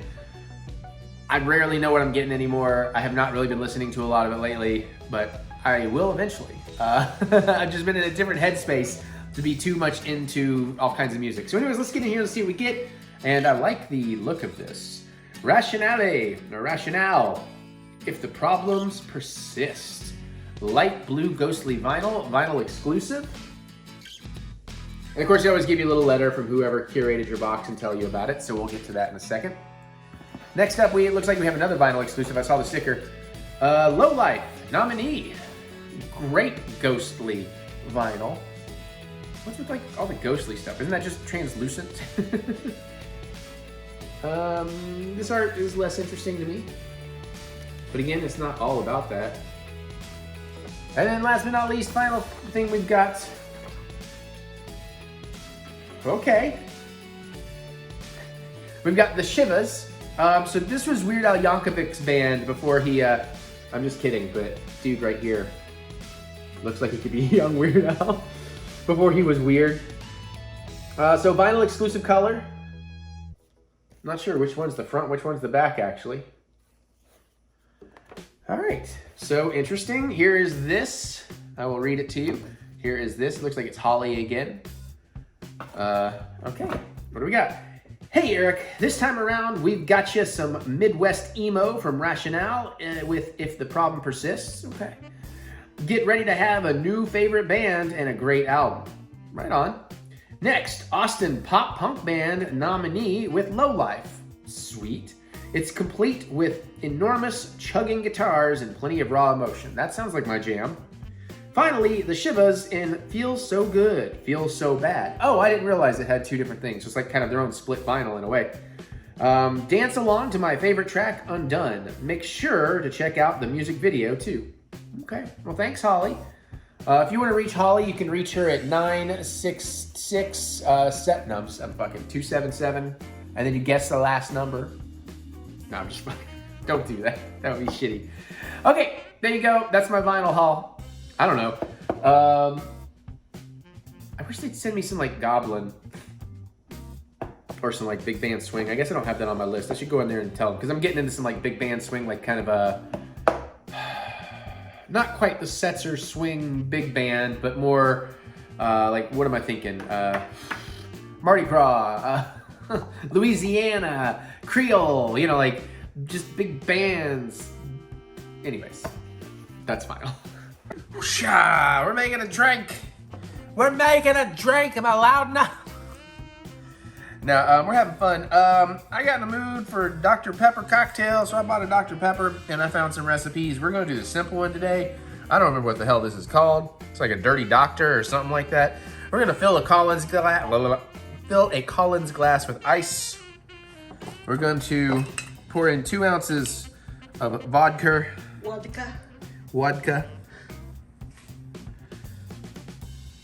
This is like one of the easiest drinks you can make. Honestly, the hardest part's the garnish, and you can probably skip the garnish. We're gonna pour in the vodka. Now, it does say just top with the Dr. Pepper, but it also says 4 ounces, so I'm gonna get specific.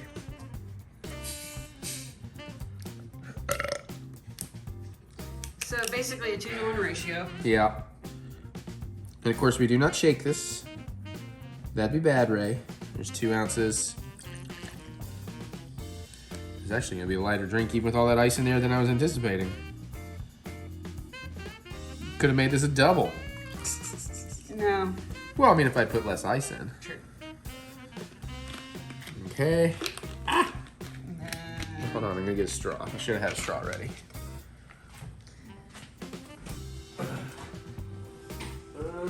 Purple for pepper. I was looking to see if there's an Evie. Okay, but now we're back at the show. I'm gonna stir. I'm give it a light stir. It doesn't say to stir, but I'm giving it a light stir. All right, I cut one of my skewers in half. We're gonna skewer a maraschino cherry, which I need more of. There's only like 3 in here. Probably could, with using a Collins glass, you probably could just not bother with cutting the skewer. No, I want to. No, you just see what I'm gonna do. I'm gonna go ahead and take the stem out. Shoot, that's all right. That's garbage. Maybe I'm gonna take the stem out. There we go.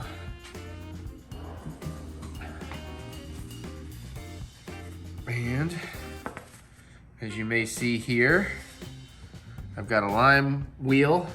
I'm gonna skewer it through there, and boom. I'm doing it like that. Yeah, that's how we garnish, baby.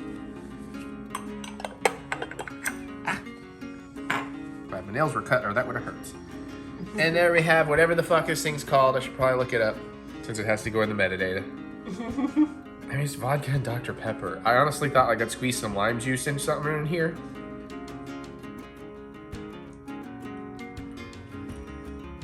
Tastes like Dr. Pepper? Tastes like Dr. Pepper. It's not bad though. I kind of want to squeeze lime into it and just see what happens, but do you want to try it? Yeah, sure. Let me get to grab the camera from you. You got it? All right.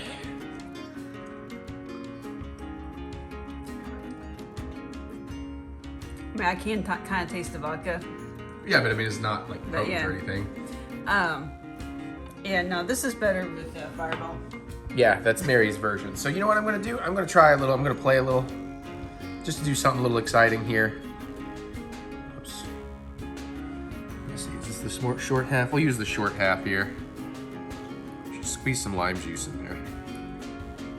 Can't be all that bad. Give it another little quick little stir.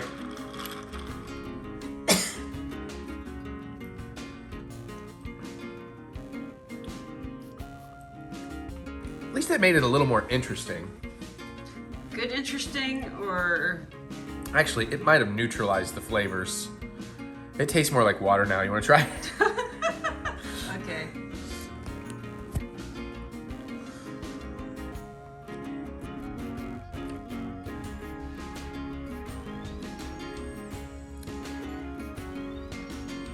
Yeah, that didn't do it any favors. Right. I mean, it didn't make it bad per se, but it didn't make it better. yeah. All right. Well, I'm gonna say this drink this week's a fail. I mean, that's drinkable. I'm gonna drink it. I want to try spiced rum, Dr. Pepper, and a scoop of vanilla ice cream. That would work. I don't know if that's an actual drink, but Well, if you make it, it's a float. maybe after the next episode of Lower Decks. Mary and I realized we never watched season 3 of Lower Decks, and we're like, wait, why did we not watch it? And it's like, oh, September, October of 2022. We were a little busy.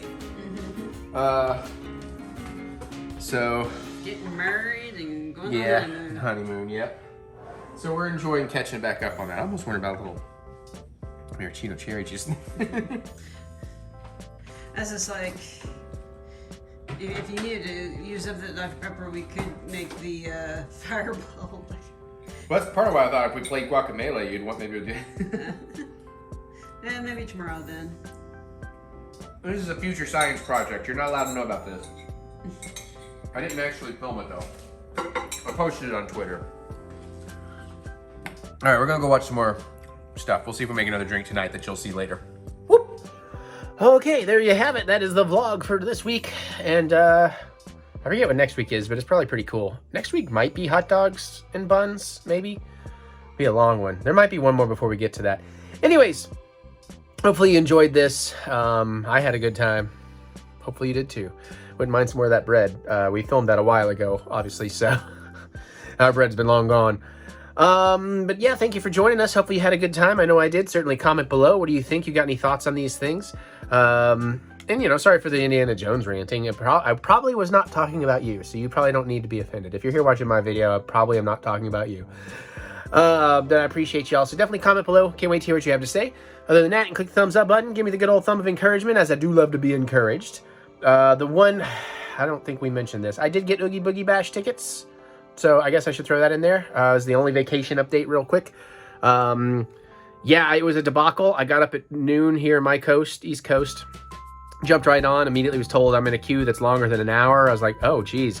A few minutes later, it's like ticket sales are temporarily suspended. Like, oh, geez. About 12:30, I did go ahead and open another tab and went through the buy tickets thing, and then it let me. But I got your order is processing. We'll let you know when it goes through. So I was like, now I'm really stuck because I don't want to go buy more because you can't refund them or anything. And then I thought if mine get canceled, I might get screwed over. But 6 hours later, it came through. And I'm confirmed that my tickets are in my app and everything. So I'm one of the lucky ones. I don't have to wait for them to announce on July 6th what their new plan for selling tickets is, because it just was a shit show. Also, I'm going to go see Goblin, Claudio Sammetti's Goblin, do the score live to the film Demons, or Demone, one of my favorite films. And then I'm doing a Goblin set after. A whole bunch of Mutant fam are going to Lexington Opera House in September. Gonna be a blast. Okay, now that I got those updates out of the way, click the thumbs up button, give me the good old thumb of encouragement, as I do love to be encouraged. And of course, remember, we will get through this. We will get through this together. The movie lied. Like this job. Check out my music anywhere you listen to music. Look up TheEricButts, especially at Spotify. That's where it really helps the most. Or you can go to TheEricButts.com for all the funky butts love you've been looking for. And as always, more stuff in the description, so you can click the see more button to see more butts. So I'm gonna get out of here, do some more stuff, have a life, cook some things, and just keep on being awesome. I love y'all, and I'll see you all later.